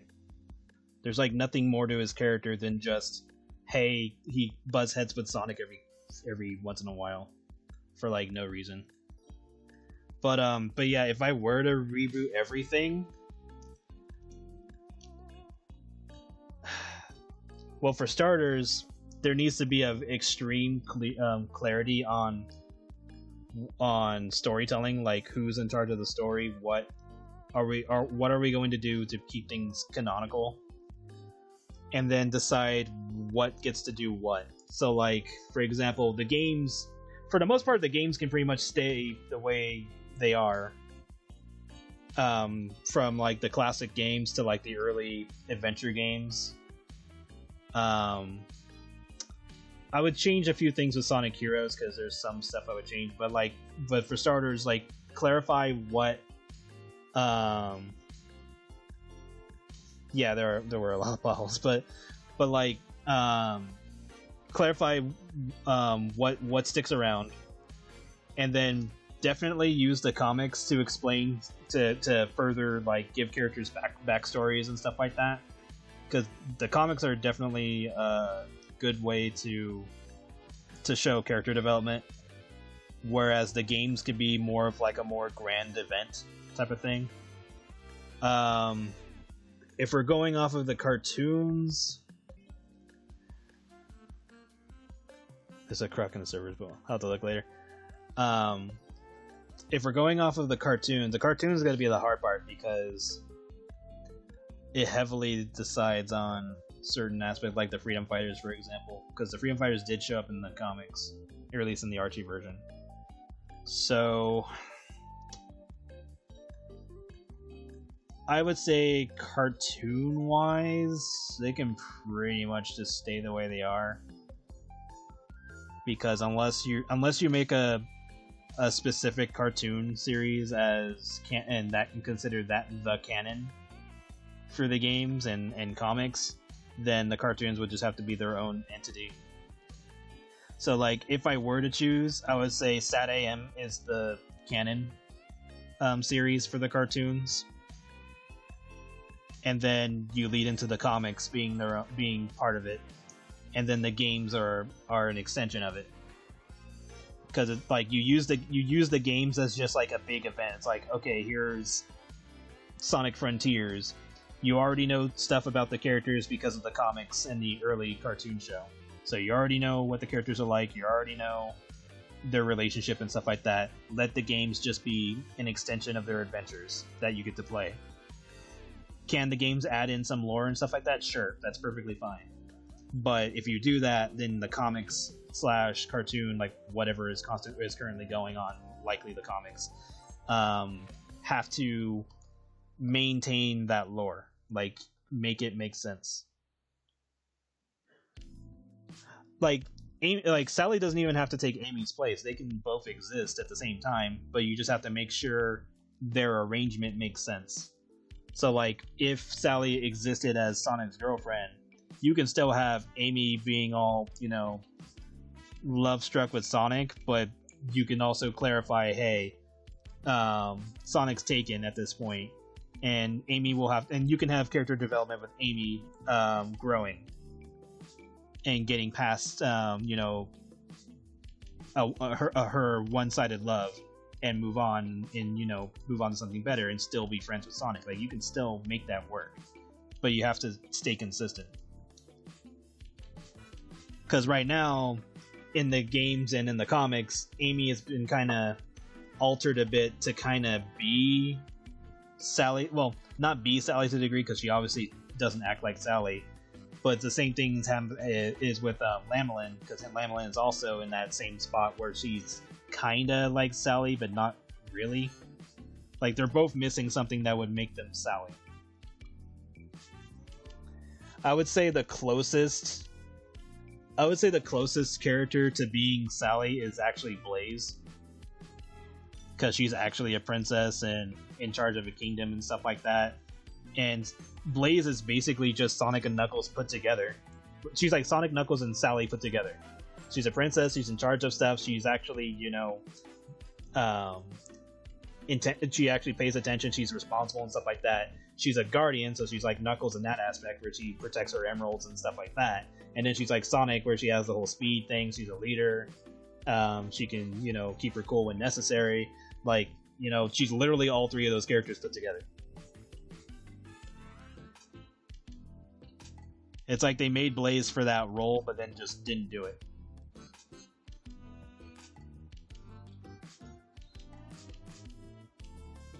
So yeah, like if I were to just take existing characters from now, then Blaze would definitely fit as the Sally role. But if I'm trying to keep Sally as an existing character, then all I really got to do is just acknowledge that Sonic's in a relationship, and any other character who's into Sonic just have to accept that he's not single. So in Amy's case, it's just growing as a character. Blaze and Silver is more of a brother-sister relationship, because Silver never shows like relationship interest in Blaze, and neither does Blaze. So it's more of a big brother or a big sister, little brother relationship between those two. Plus, well, now they're treating it so that Blaze is from another dimension and Silver's from the future now. But before, they're trying to say that Blaze and Silver were from the same place, which didn't make sense. But thanks to the event, if you're going, because the comics still consider the games because the games are all canon to a degree. So if we're going off of the canon of 06 technically doesn't exist, but the events of it still change things. So like that's why in the comics, Silver acknowledges that he's never heard of the city that you play in. I think it's Solaris or whatever. I forget the name of the city that's in Sonic 06, but he acknowledges that he's never been there before. So if we're going off of that continuity, then the events of 06 have deleted itself. Oh yeah, Madonna. Like you could have, like even Madonna, you can have her exist, just explain humans. That's it. It'd be like, okay, here's the region where humans exist. Oh, Madonna's popular there? Cool. Is she in a friendship with Sonic? You can make that happen, yes or no. Either way can work. Oh yeah, as far as I know, Sonic's Spinball is considered canon. So technically, the Freedom Fighters are canonically in the Sonic games, because they show up in that game. But again, it's just a matter of what Sega's going to do with them, or will allow to happen with them. But yeah, ultimately, it's just a matter of deciding what gets to be canon, what gets to expand the lore of the characters in games, and what do the games represent whenever they add in something like a power-up or a new character. Because like you can have the games introduce new characters to be like, because that will be like the wow factor of the series, and then have the comics further develop the characters. So like for example, Shadow the Hedgehog shows up in Adventure 2, and then the comics expand on his lore. There you go. Oh, you're talking about that game, the Freedom Fighter game with Sally running around the corridors? Yeah, that game unfortunately didn't get made. Or it was being made but never got finished. And honestly, nowadays they could do so much more with that. Like, the Freedom Fighters have a lot of potential, because you could put Sonic in a world like another Frontiers game, but have like a settlement where it's like a bunch of characters trying to, survive the island, and that could be where the Freedom Fighters are. And then you just go on missions with the Freedom Fighters, and there you go. Like they fight bosses or look for certain enemies to defeat. And then if you go off of the RPG route, they could just have the people who make the Persona games make another RPG Sonic game, since BioWare can't do the Chronicles games anymore because of Ken. Just make a new RPG Sonic game, have the people who make Persona make it, because it'll be fucking amazing with the art style and like the cartoony look and stuff like that. And there you go. Like Super Moves would be awesome, because you can just do the same thing that they did in Chronicles, where characters had team up moves.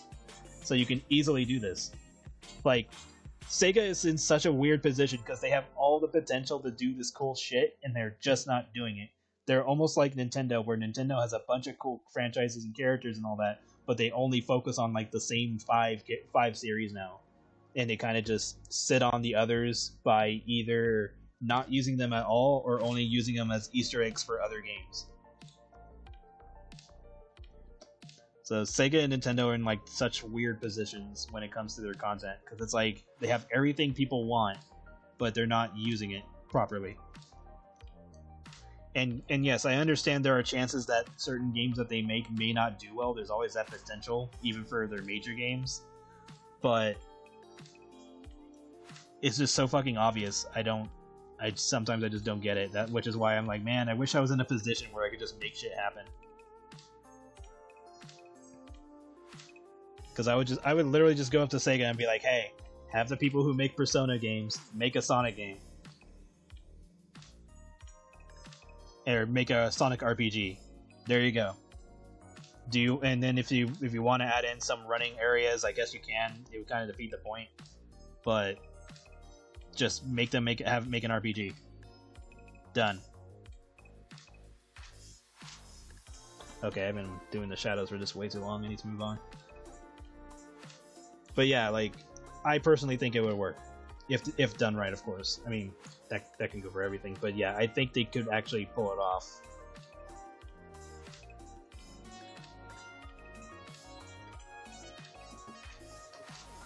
Sonic game by Platinum? It would depend on the characters. If we're the direction, because like if we're talking about like another Frontiers game, then yes, I would think Platinum would do a pretty good job making a Sonic game like that. If we're talking about other characters, then it just depends on the character, honestly.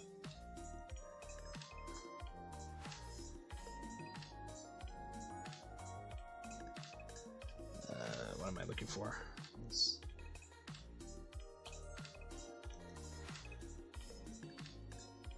But yeah, like having like an adventure style game where you play as a bunch of characters, just do what they did in Sonic Adventure and just make a bunch of characters with different playstyles. So like you could have Whisper being like a special ops stealth character, and just put her in levels where that playstyle is necessary. And then because she has her Wispin, you can swap her between like sniping or using special abilities to get through the areas. Yeah, I'm still surprised they haven't made another Sonic fighting game. They could easily make that fucking cool. Like if they themselves don't think they can make the fighting game properly, then just hire another company to do it. That's what licensing and all that's for. So like either have the people making or have Namco Bandai do it, or is it SNK? I'm pretty sure.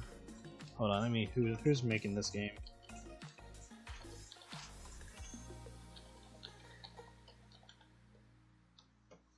Like, who's making this? I'm pretty sure it's Namco, but let me check just to be sure. Arc System, yeah, Arc System's a good one. So yeah, like the people making Grand Blue Fantasy Versus just have Arc System do that. There you go. Arc System will work great. It's either Bandai, Namco, or Arc System. Which didn't Arc System work on Dragon Ball? I think they did.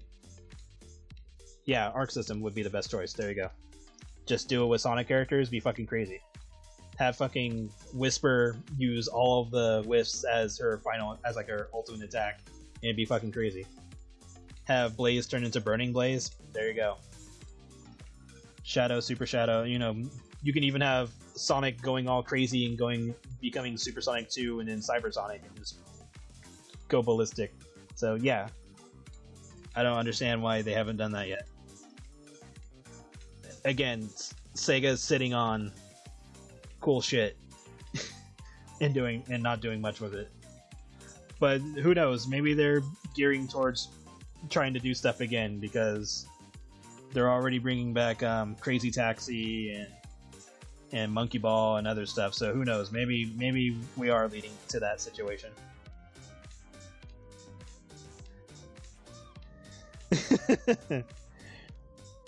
Well, I mean, I mean, I've literally been into Sonic since forever, since forever, like since the series, since as far as I'm aware of. Like, obviously the series existed before the cartoons, but as far as I'm aware, well, it could have been longer. I don't know, but apparently I've always been into the series ever since the cartoon and at least Sonic 2. I played Sonic 1 even back then, but heavily in love with the series. But like, I will acknowledge whenever they fuck up. Like, I'm not like, I always get confused whenever certain fans say like, "Oh, if you love the series so much, you shouldn't hate on the games they make and all." It's like, no, that's the stupidest thing you could say. If you love something and they're not doing something right or it's falling apart, you acknowledge it. You don't just make up excuses for it to stay bad. The same thing goes for like Pokemon. It's like, oh, Pokemon's not doing well. Tell them. Tell the people making the games, hey, you're fucking up. Don't just sit there and be like, no, you're doing good, keep going. Because then they're just gonna keep fucking up. Like, why would you ever want your favorite thing to fail?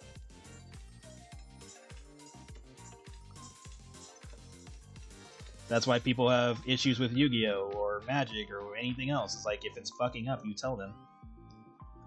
Sometimes the people in charge are hard-headed and will wait way too fucking long to start fixing things. But as long as you voice it and constantly tell them, hey, this is good or this is bad, then that shapes how they change over time. Like, you gotta speak up about it or else it doesn't change. And even if it never changes despite speaking up, at least you did. Because it would be worse if you never did. And not to the point where it's like, oh, harassing people or making death threats, because that's not helping anybody. If anything, that's just going to make them not want to listen to you. Which I never understand why people think it's a good idea to make death threats to others, because it's like, you're not helping your cause, you're just making people think you're crazy.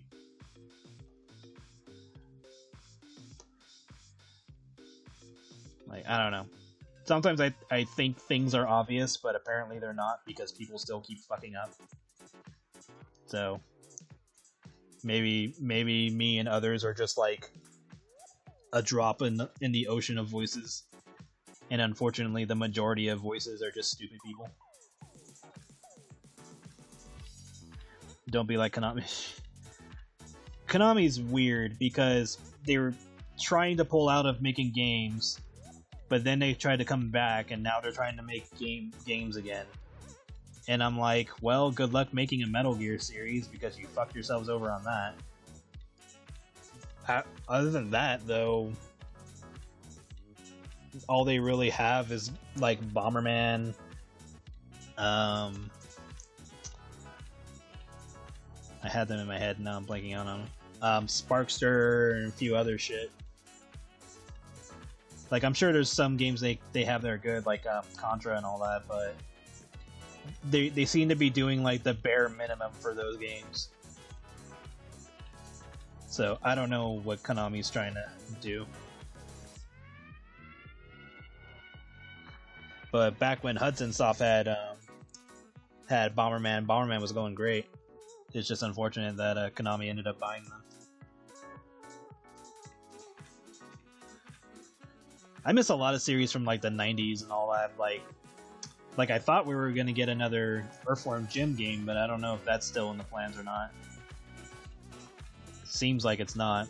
And then did Toe Jam and Earl come back? I know there was a trailer and stuff like that, but I don't know if they got funded. I'll have to look into that.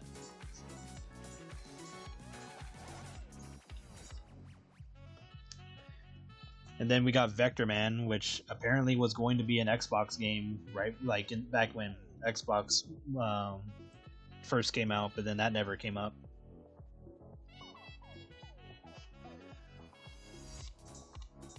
The Gundam series. I think that's Bandai Namco. I'll have to check. Battle Assault 2, let me see.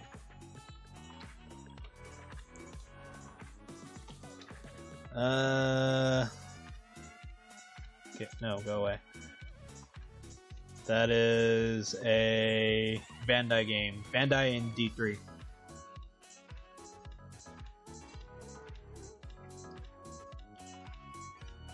Earthworm Jim 4 was not real.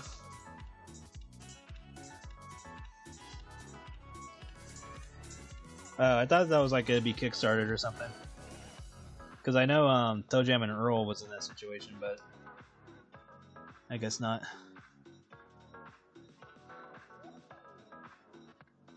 Yeah, like 2D, like the 2D fighter of Gundam was fun. Like they had a Sailor Moon one, but I mean that game is that was like a Super Nintendo game. It wasn't that great, but they could easily make a fighting game of most series nowadays, and they would actually be a lot better now. But of course, you need the right people to make them, or else it might fall into the whole like, oh no, we're trapped by infinite attacks. This character is OP. There's no patch to fix it or something, so you might end up in those situations. And then it sucks what happened with them's fighting herds, because the company who owns the IP for them just decided to shut them down and laid off everybody, which is fucked up. Like I think like only 3 of the original main 6 dev group is working on the game still for whatever they're working on it for, but other than that, the company's disbanded, or the game is done, which sucks because there's a lot of bugs going on. So hopefully that's why the people are still there, so they can like fix the bugs or whatever. But that sucks because they didn't even get to finish their adventure mode.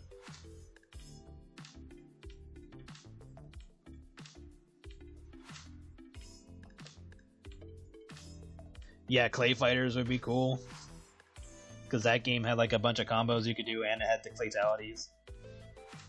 Like, there's a lot of IPs just sitting around doing nothing that were awesome, or at least awesome to me. At least I don't know, because I grew up in a weird time where all these gaming franchises and characters just came out of nowhere, because you know the games were fairly cheap to make, I guess. Because you have like Bubsy, you have Buck Bumble, Clay Fighters, of course, Glover, Chameleon Twist. I'm pretty sure there's more games. I'd have to think about it. Like even games that were just like, you know, a bunch of like mascot characters, like Garfield and stuff like that, had decent platformer games back then. So yeah, fuck it, just make more platformers for certain mascot characters again. Just have fun with it. But nowadays games are being expensive, which honestly, in some cases, they don't need to be that expensive, because, you know, clearly there are some games that can be made with a very low budget and actually be good. So I don't understand why bigger companies are spending so much money when it's not necessary. And then another problem is that they're trying to make everything live service, which is fucking them over. Especially if people are like, you know, are playing games that if at any point the company goes down, their game goes away. And then companies are trying to make it so that you don't own the games that you buy, which is another dumbass idea. I don't know anymore. This is why I wish I had infinite money. I would just make a game company, partner with other companies if I want to, you know, expand on other franchises that I would love to work on, like Sega or whatever, and just go from there. To be like, dude, people want this, make it. Or be like, hey, that sounds dumb. What are you doing?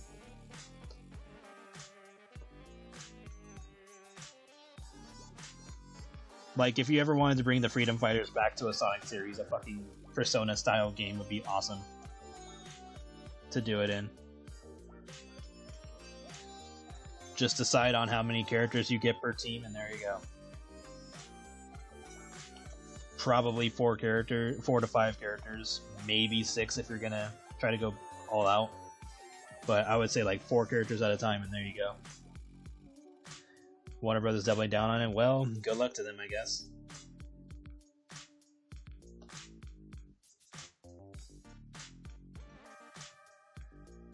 All it's gonna do now is just piss people off.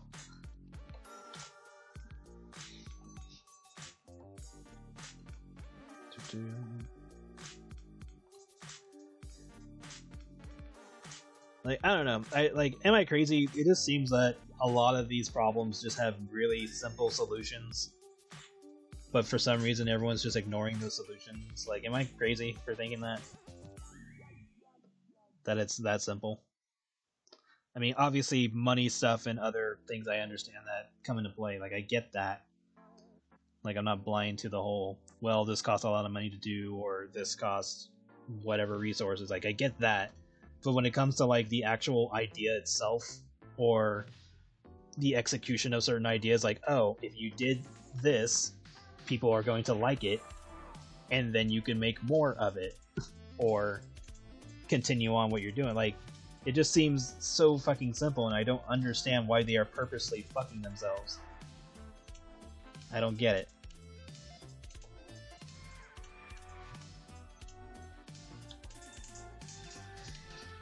It's like Sega not wanting to make other characters just because Shadow the Hedgehog didn't do as well, type of situation. It's like, oh, okay, we'll just make Sonic games forever. It's like, you guys have other characters, you know? Tails only has like, what, 2-3 games? Knuckles doesn't have any. And Knuckles is like the one character you need to make more games of, because we barely get anything with his lore. And then anytime we do get something with his lore, it's either Ken Pender's fucking bullshitting his way into trying to stop them, or they only make it vaguely, like, very vague hints of his lore, and that's it. Like, they don't, like, Knuckles doesn't get to do shit. Yeah, but that's for that universe's Sonic, not the games.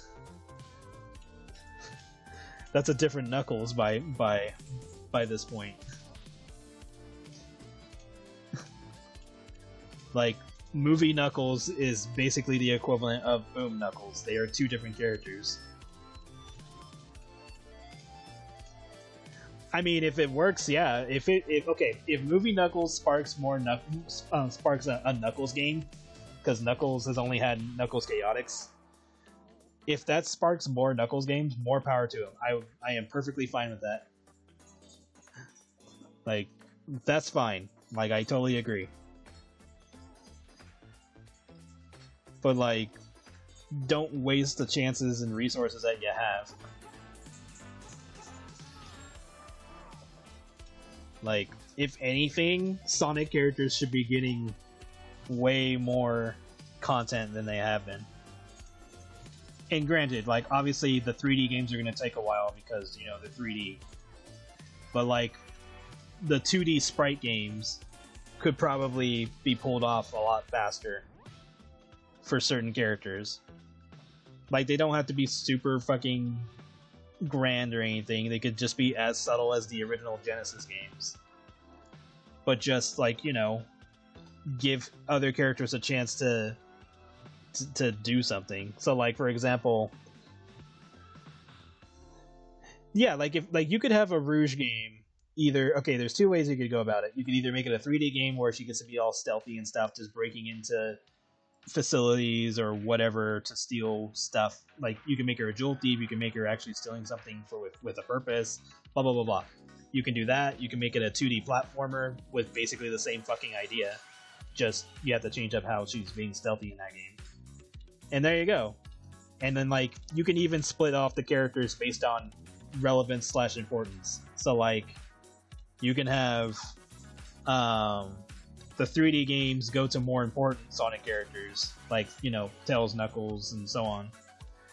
And then you can have the sprite ones go for lesser known characters. Like, it's like, okay, not too many people know these characters, so we're gonna put a little less into them, but we're still gonna, you know, expand on their lore. So, like, the sprite games could get, like, you know, Tangle or whatchamacallit, Lamelin or Belle, or even fucking Vanilla. Vanilla could even be, like, have her, like, her own game. Fuck it, you could even, if you really want to get cheeky with, like, mini games and shit, just have a Vanilla and Cream game where it's basically like Cooking Mama or what's that one game where it's multiplayer and you're like running around cooking shit. You could just have a cooking game, and like maybe they open a restaurant or something. You can expand on that in the comics. There you go. Easy. And people love that shit, so why wouldn't they get a vanilla and cream game? Diner Dash? There we go. But yeah, vanilla and cream, bake stuff and sell it. I don't know. Like, it doesn't seem like a hard task. And then you can unlock Gem Roll, and Gem Roll like makes things faster or some shit. I don't know. Reboot of Chao Garden as its own game. I don't think it would work out as well. It almost sounds like it would be better as a gacha game, honestly. But even then, the only problem with that is that the Chows themselves aren't that interesting visually. But like, you could easily put them in a. You could easily put them in like a side event inside one of the games, and as long as like playing around in the garden actually matters, then it'll be a fun thing. Like in Sonic Adventure, you know, you got a Chow, you trained it up to be all strong and all that in the events, so that way it could win you more medals. Because originally it was supposed to be that you could use the medals to unlock stuff online, but then that never happened. But yeah, like if they do it right, then yes, a Chao Garden could work. The only problem with Chao Garden is that the Chows themselves are less interesting, and now that we're living in a world that has both the rabbits and minions, it's going to be really hard to make a Chow look interesting. So you kind of have to take that into account.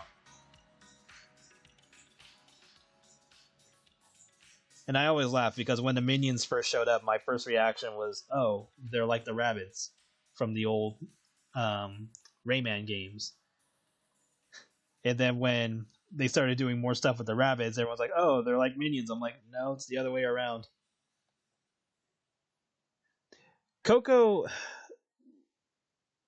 The Coco are just like whatever. Like they're like almost like Chows, but like less interesting. So even the Coco probably, like, you could probably put the Coco and the Chow in the same fucking game and it still wouldn't change much. But yeah, like you just have to make the Chows interesting. Can't believe I still remember Chao Garden game from the PlayStation 2 era. Well, yeah, they were in the Dreamcast / Game Boy Advanced era, or GameCube technically, along with it. So yeah, they're in that era.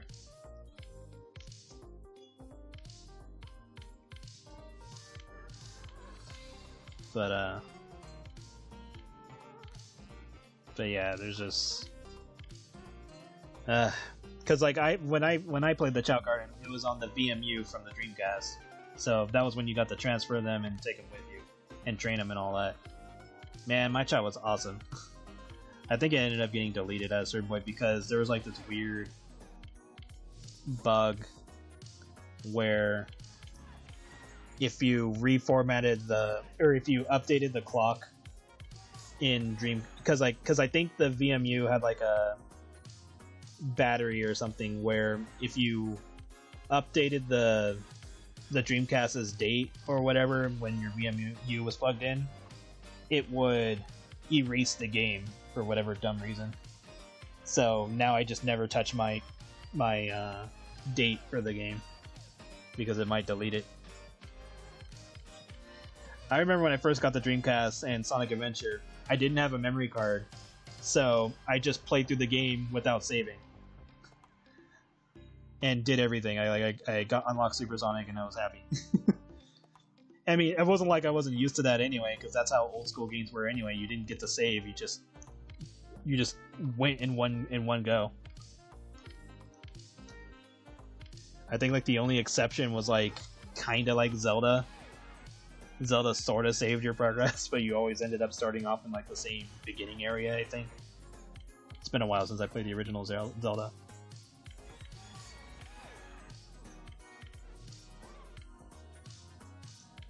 But yeah, Those games were like, nah, bitch, you gotta beat us in one go.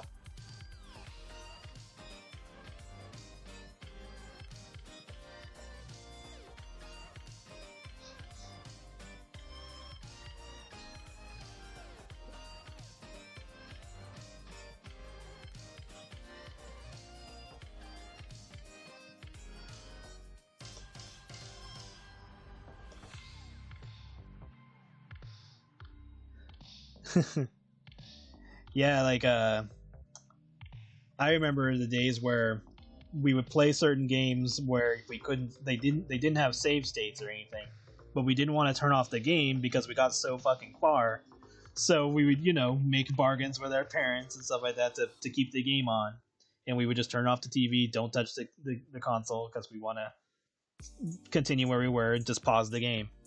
And then when you came back, you tried to continue on and do whatever you could. And then the only downside is if you ever had to turn it off. Or you just accepted that, oh man, I lost and I'll try again another time, and then you came back later. Like hell, the first time I got all the Chaos Emeralds in Sonic 2 was when I was sick for like 3 days. And I was playing with Sonic and Knuckles, so I was playing as Knuckles in Sonic 2. And Knuckles had the ability where every time he finished a special zone, he didn't lose the rings. So you could just immediately go to the next special zone. So because I had played the special zones so much by that point, because I just kept playing them over and over and over, that now I memorized all the special zones in Sonic 2, so I can just play them forever. Like I could do all the special zones by heart. But I unlocked Super Knuckles. I was so fucking happy. Played that for a while, and then I tried to do it as Sonic. Did it, and I felt so accomplished. I was like, oh my god, I got Super Sonic.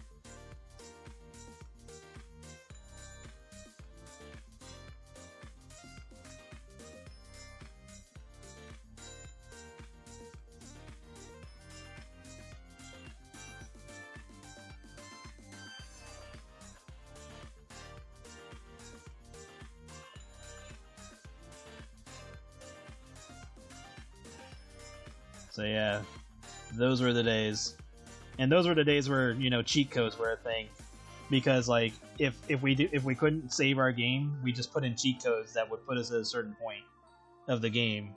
So like Mega Man, for example, you couldn't save the game with Mega Man, but you had cheat codes, which basically was your save data. So you just put in a certain cheat code that puts you in a certain state of the game, and there you go. They weren't even cheat codes, they were just called passwords, and they just put you at a certain point in the game. Simpsons Hit and Run. That game is so good. Hit and Run and Road Rage.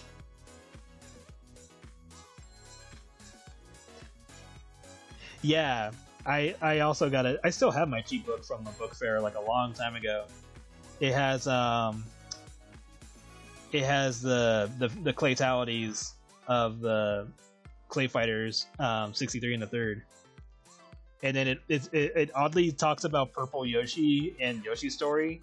So I think that cheat book was made when Purple Yoshi was still in the Yoshi Story game before he got replaced as I think Black Yoshi. Yeah, because I think the brown/orange Yoshi was changed to White Yoshi. So yeah.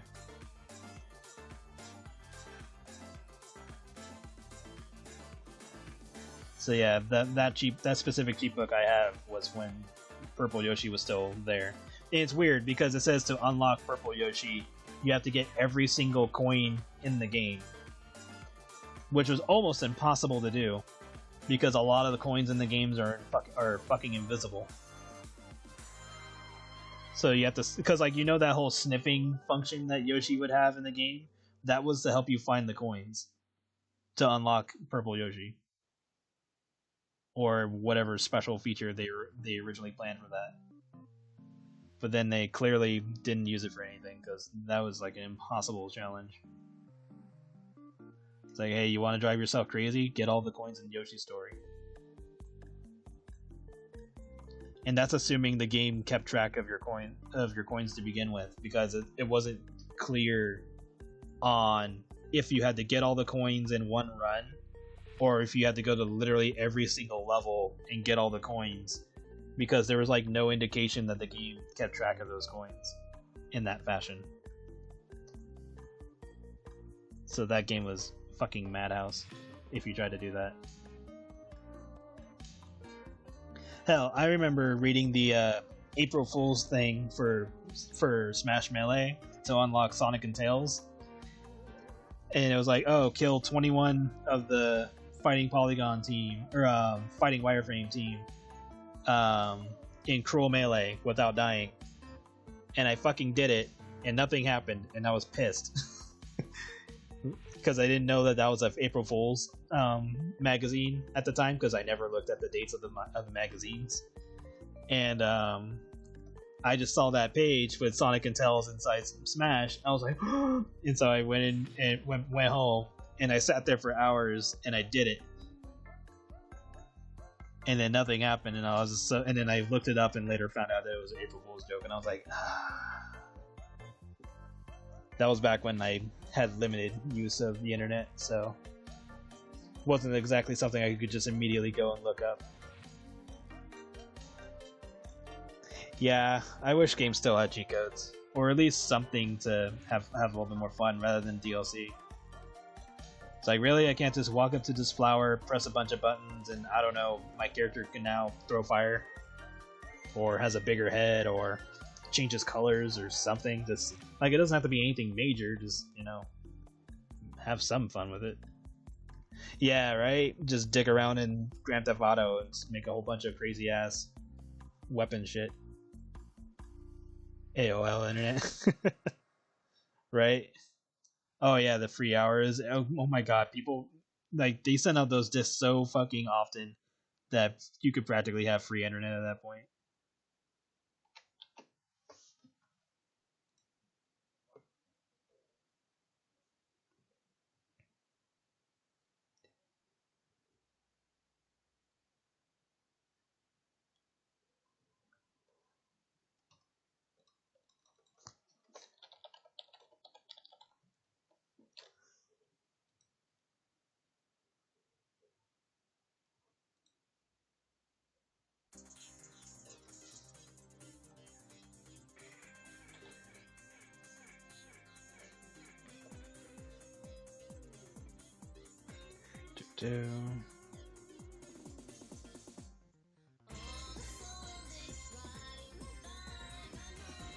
Yeah. Like, I can still find enjoyment in modern games, but every once in a while I'll go back to playing the old school games, because those are timeless at this point. Like, I remember playing Sonic 2, and my friend left to go get to go pick up her daughter from school. By the time she came back, I had already beaten the game. She was gone for like, what, an hour? Maybe less than that. And I had destroyed the game. And to be fair, I had unlocked Supersonic in the first level like I usually do. By getting all the emeralds. And then I just blazed through the game. And that was just me dicking around. Like, if I wanted to play the game without Supersonic, I could. It would take me a little bit longer, because you're not just, you know, blazing through characters or through enemies. But that was just funny. Like, she got back and just saw the credits, and she's like, "You beat it already?" I'm like, "Yeah." Those were the days. Printing cheats, yeah, right. Anytime you went to a library, or anytime you went over to like a friend's house or a relative's house who had the internet, you just sat there and you either grabbed a piece of paper and a pen and you wrote shit down, or you printed that shit. And most of the time for me, I just wrote things down, because people were like really tight on their printer ink and all that, which, you know, that makes sense. So just grab a paper and pen, like, did it ourselves. Just a wall of instructions.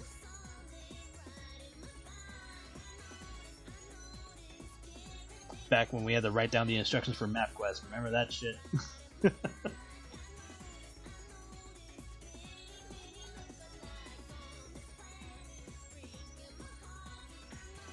Ah, good times.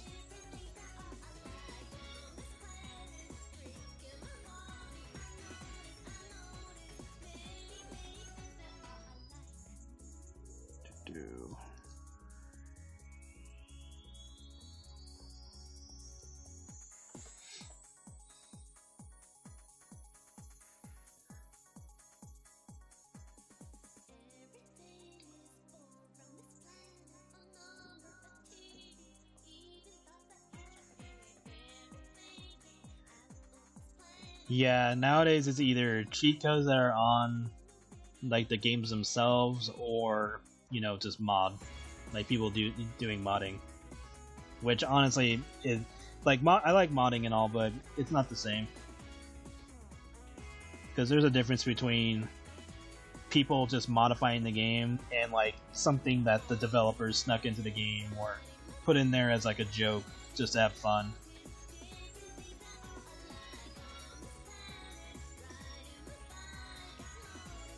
Like if I put in a code and Sonic turns into a rabbit, like that'd be a nice little nod here and there.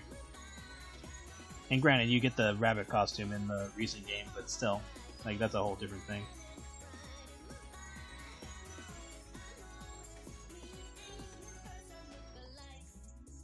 Shadow Man, probably.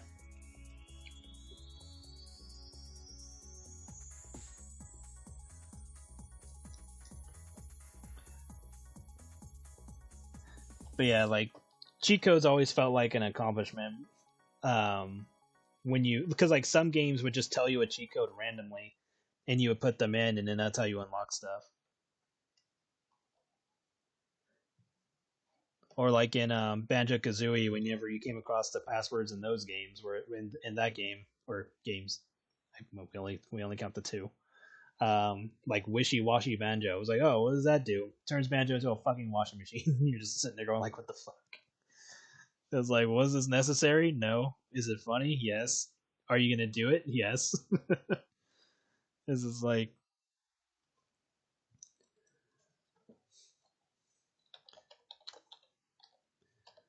it's just one of those things where it just makes the game more memorable.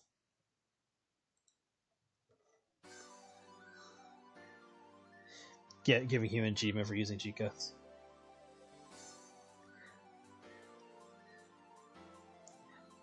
I always saw the achievements in later games, or when consoles are becoming more modern. I always find achievements to be pointless. Like, I guess it's a form of a goal, but like the achievements themselves don't do anything because they're not even part of the game.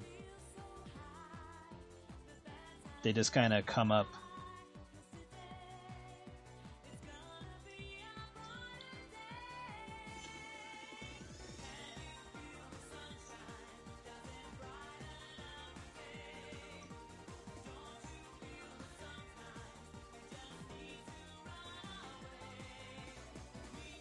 But what do they do?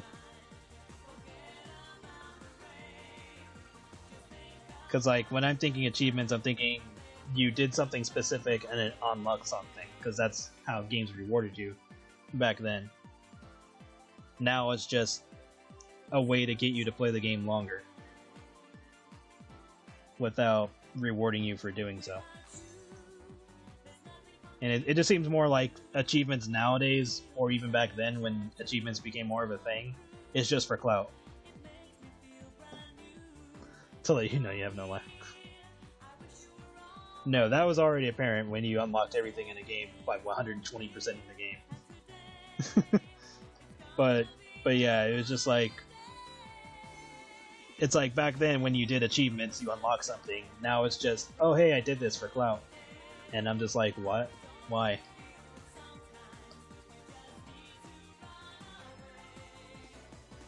And someone tried to explain to me that, Pokemon is the same way. You catch on the Pokemon and get nothing. And I'm like, no. You get a certificate that tells you get the game, that you did it, and you can even print it out to show that you did it. And then in some Pokemon games, they give you an item for doing so. that does shit that that can help you catch shinies or whatever. So there is a difference.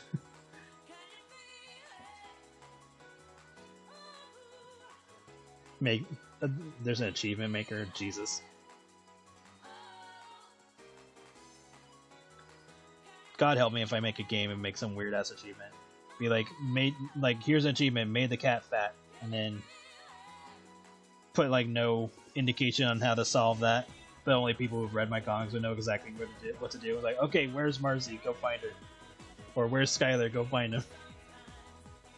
Use smartly is also to gauge how much extra content there is. True, yeah. Like, that was basically all achievements were really for, was just kind of to spoil that there was something in the game to look for.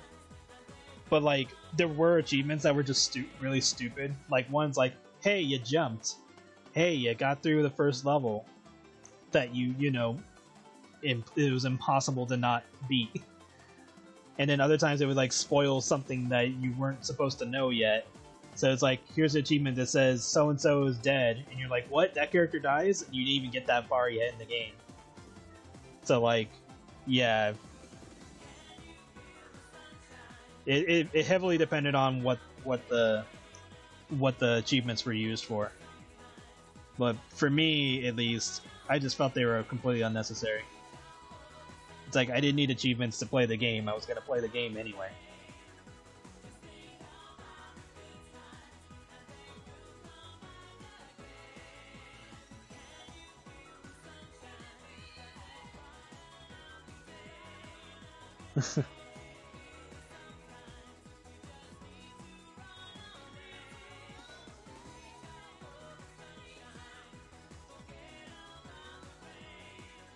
But I don't know.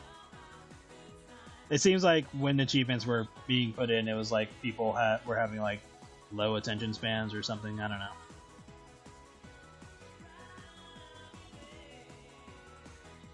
I was always in that mindset where it was like, well, if you enjoy the thing, you're gonna play it anyway. You didn't need extra people or extra things to tell you that you want to enjoy the game. You're already gonna enjoy it.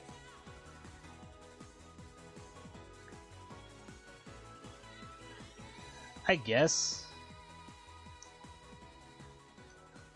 I mean, I guess that makes sense. Like, if you put in a certain mission in the game and you see that not too many people did that mission, then I guess it can tell you later on to not do something like that or to at least tweak it. That makes sense. Like, from a developer's stance, achievements make sense. From a player's stance, they make little sense.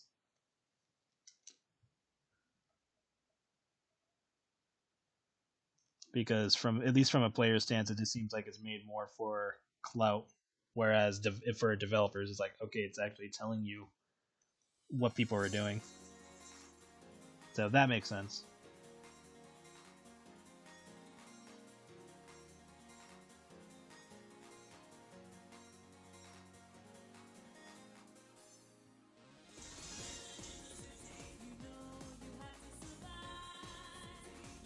They should just make another Sonic running game where you play as the characters and go race. It's like, why not?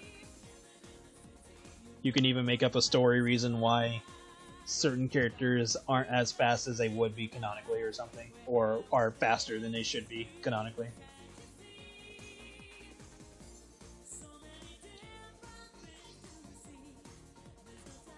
Worked for Dragon Ball. It's like, here's Dragon Ball FighterZ. Here's a reason why they all have to fight in coordination rather than being stupid strong. Made sense, worked out.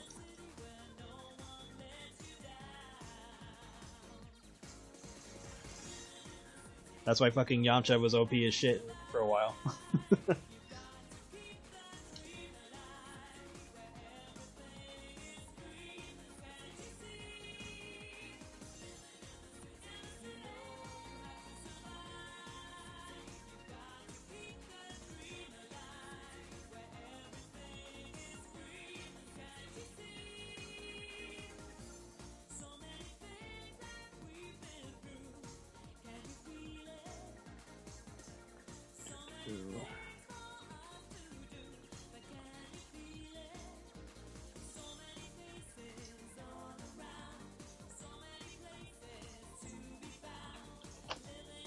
Almost done.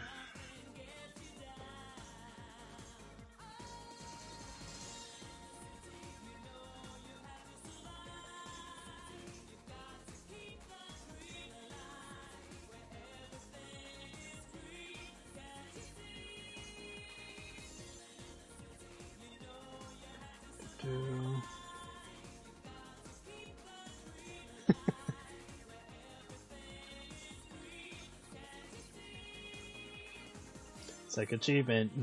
It's like, here's achievement, Kiwi. You're a fat ass now. Eat all the food. Done. I don't know. I'm just talking.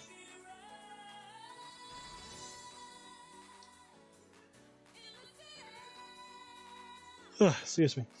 I'll look after the stream's over, which will be in like another 20 minutes.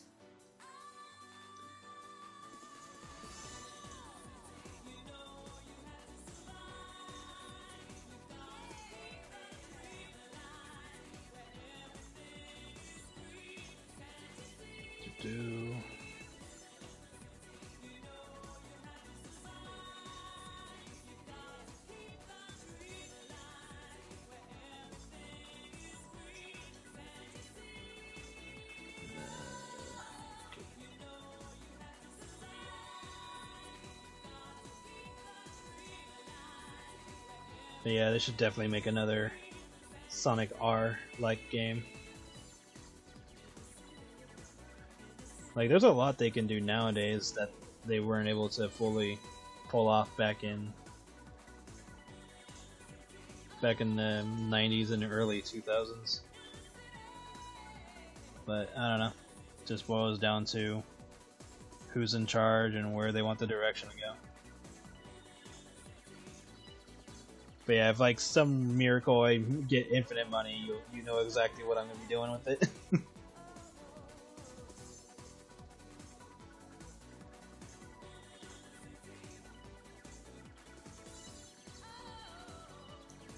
I'll be like, Sega, make the Freedom Fighters come back. Put them in this type of game, or make a Persona game and use the Freedom Fighters. There you go. Or here's a Bayonetta type game or whatever, or a Platinum game. Make it this fighting style similar to Frontiers, but just refine it more. Make it so that you can't just break the game by doing the same shit over and over.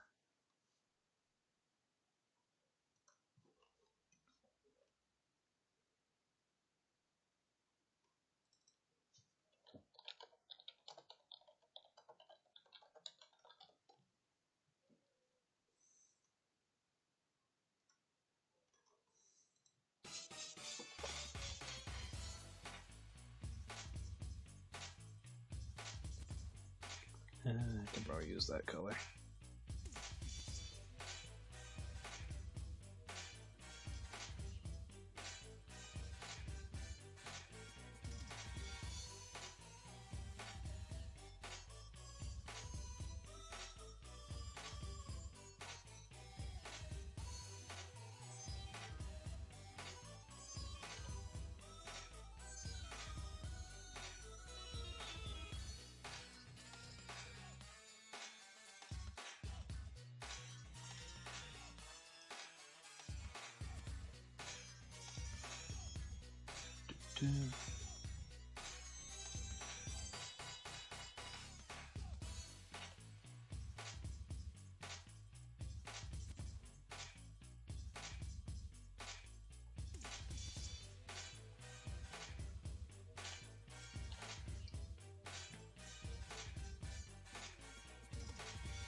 Yeah, I'll tweak the whole ads thing to happen like, I don't know,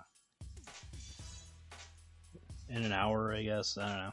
Because before I think it had it to like 45 minutes, but then it like pops up immediately again.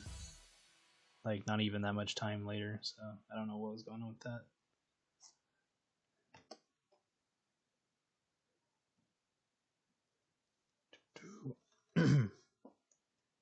Give me some water later. Do I have water for me? Nope, it's empty. I'll have to get that. I'll get it after the stream's over.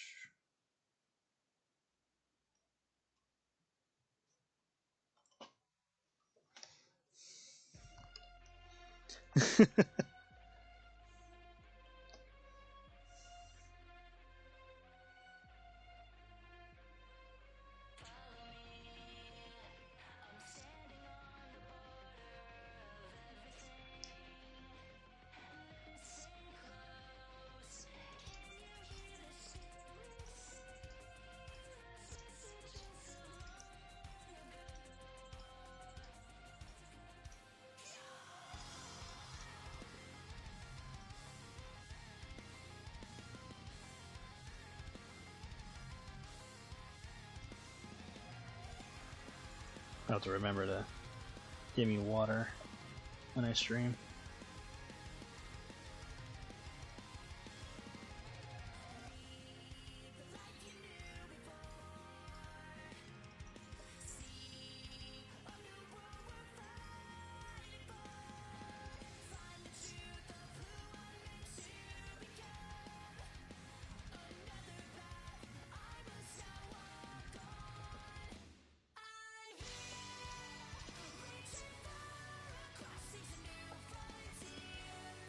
Dude.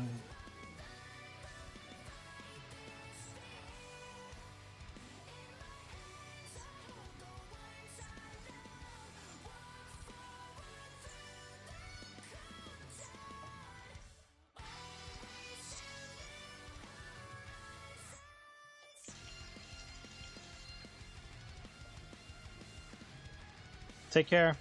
I'll be stopping soon, too, anyway. But have a good day.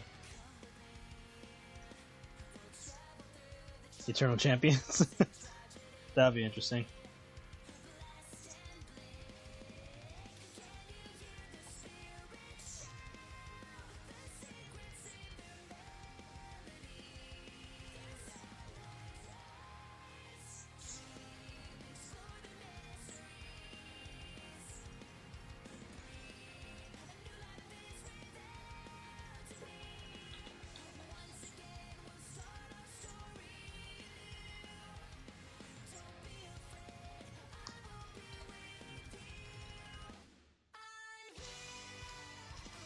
Bring back freaking Altered Beast. That'd be fun.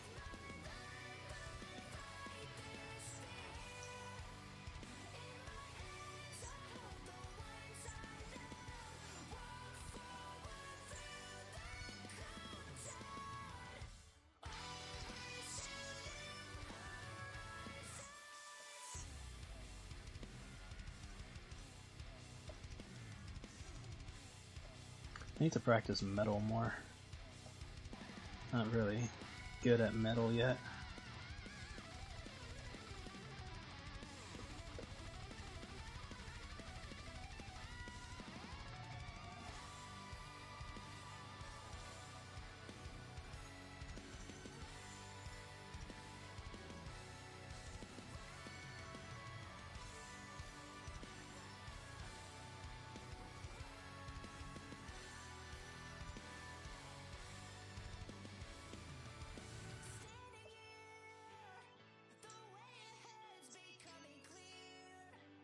Yeah, like I said, there's a lot of games they could bring back and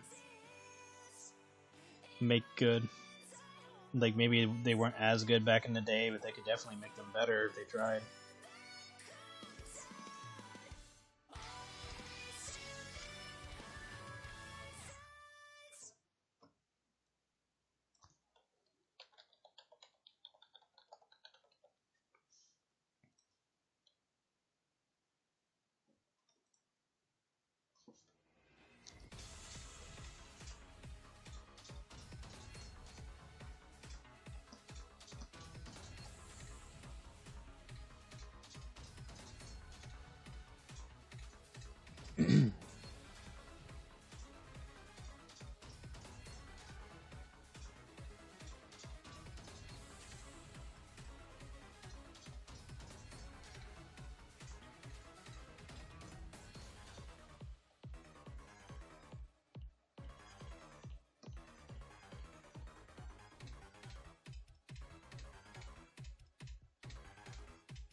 Yeah, House of the Dead 2 would be good.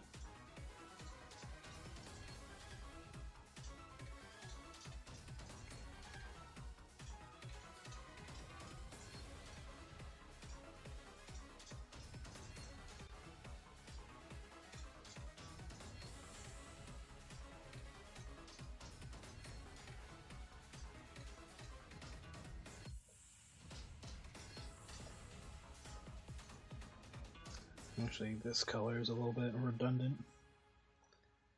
Change this.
Okay, he's pretty much done. Trying to look to see if there's any other details I'm missing. Probably a few. Yeah, like over here. But he's pretty much done. I'll finish him up with just like his background that he's missing, and then make him as a card. And then yeah, I hope to make more cards. Probably stream some of them. And once the set is done, I'll get these mailed, or I'll have it made and make the proofs for made, so I can approve them and all that. And when they're ready, they're ready. And then after that will be the cream-filled set, which some of the artwork for that is already made. I just have to turn them into cards. But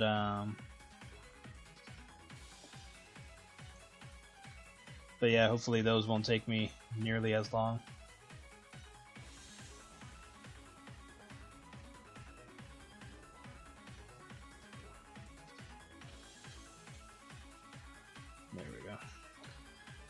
think I want to do this.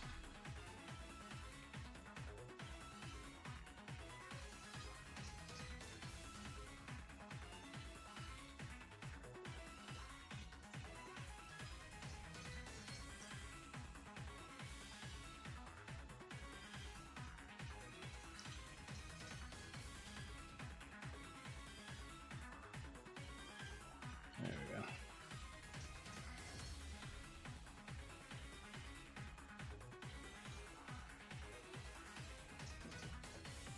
Looks like I'm making my next boss. X has some pretty decent bosses.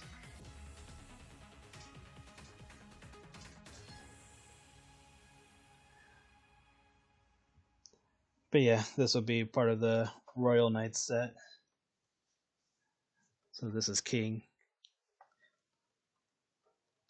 He looks way different than his original version. Because, let me see if I can find it.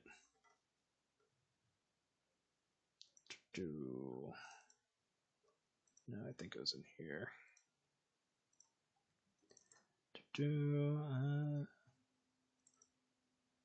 Yeah. So this was the original King. So big difference.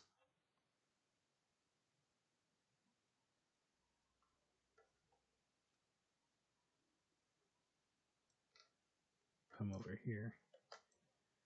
So yeah, compared to the new one, it's like damn. I changed the suit on him because before all of them were spades, and I decided to change it up so that way one's spade, one's diamond, one's heart, and one's gloves. So the next card I'm gonna work on is Queen. Queen, Jack, and 10 are the ones left.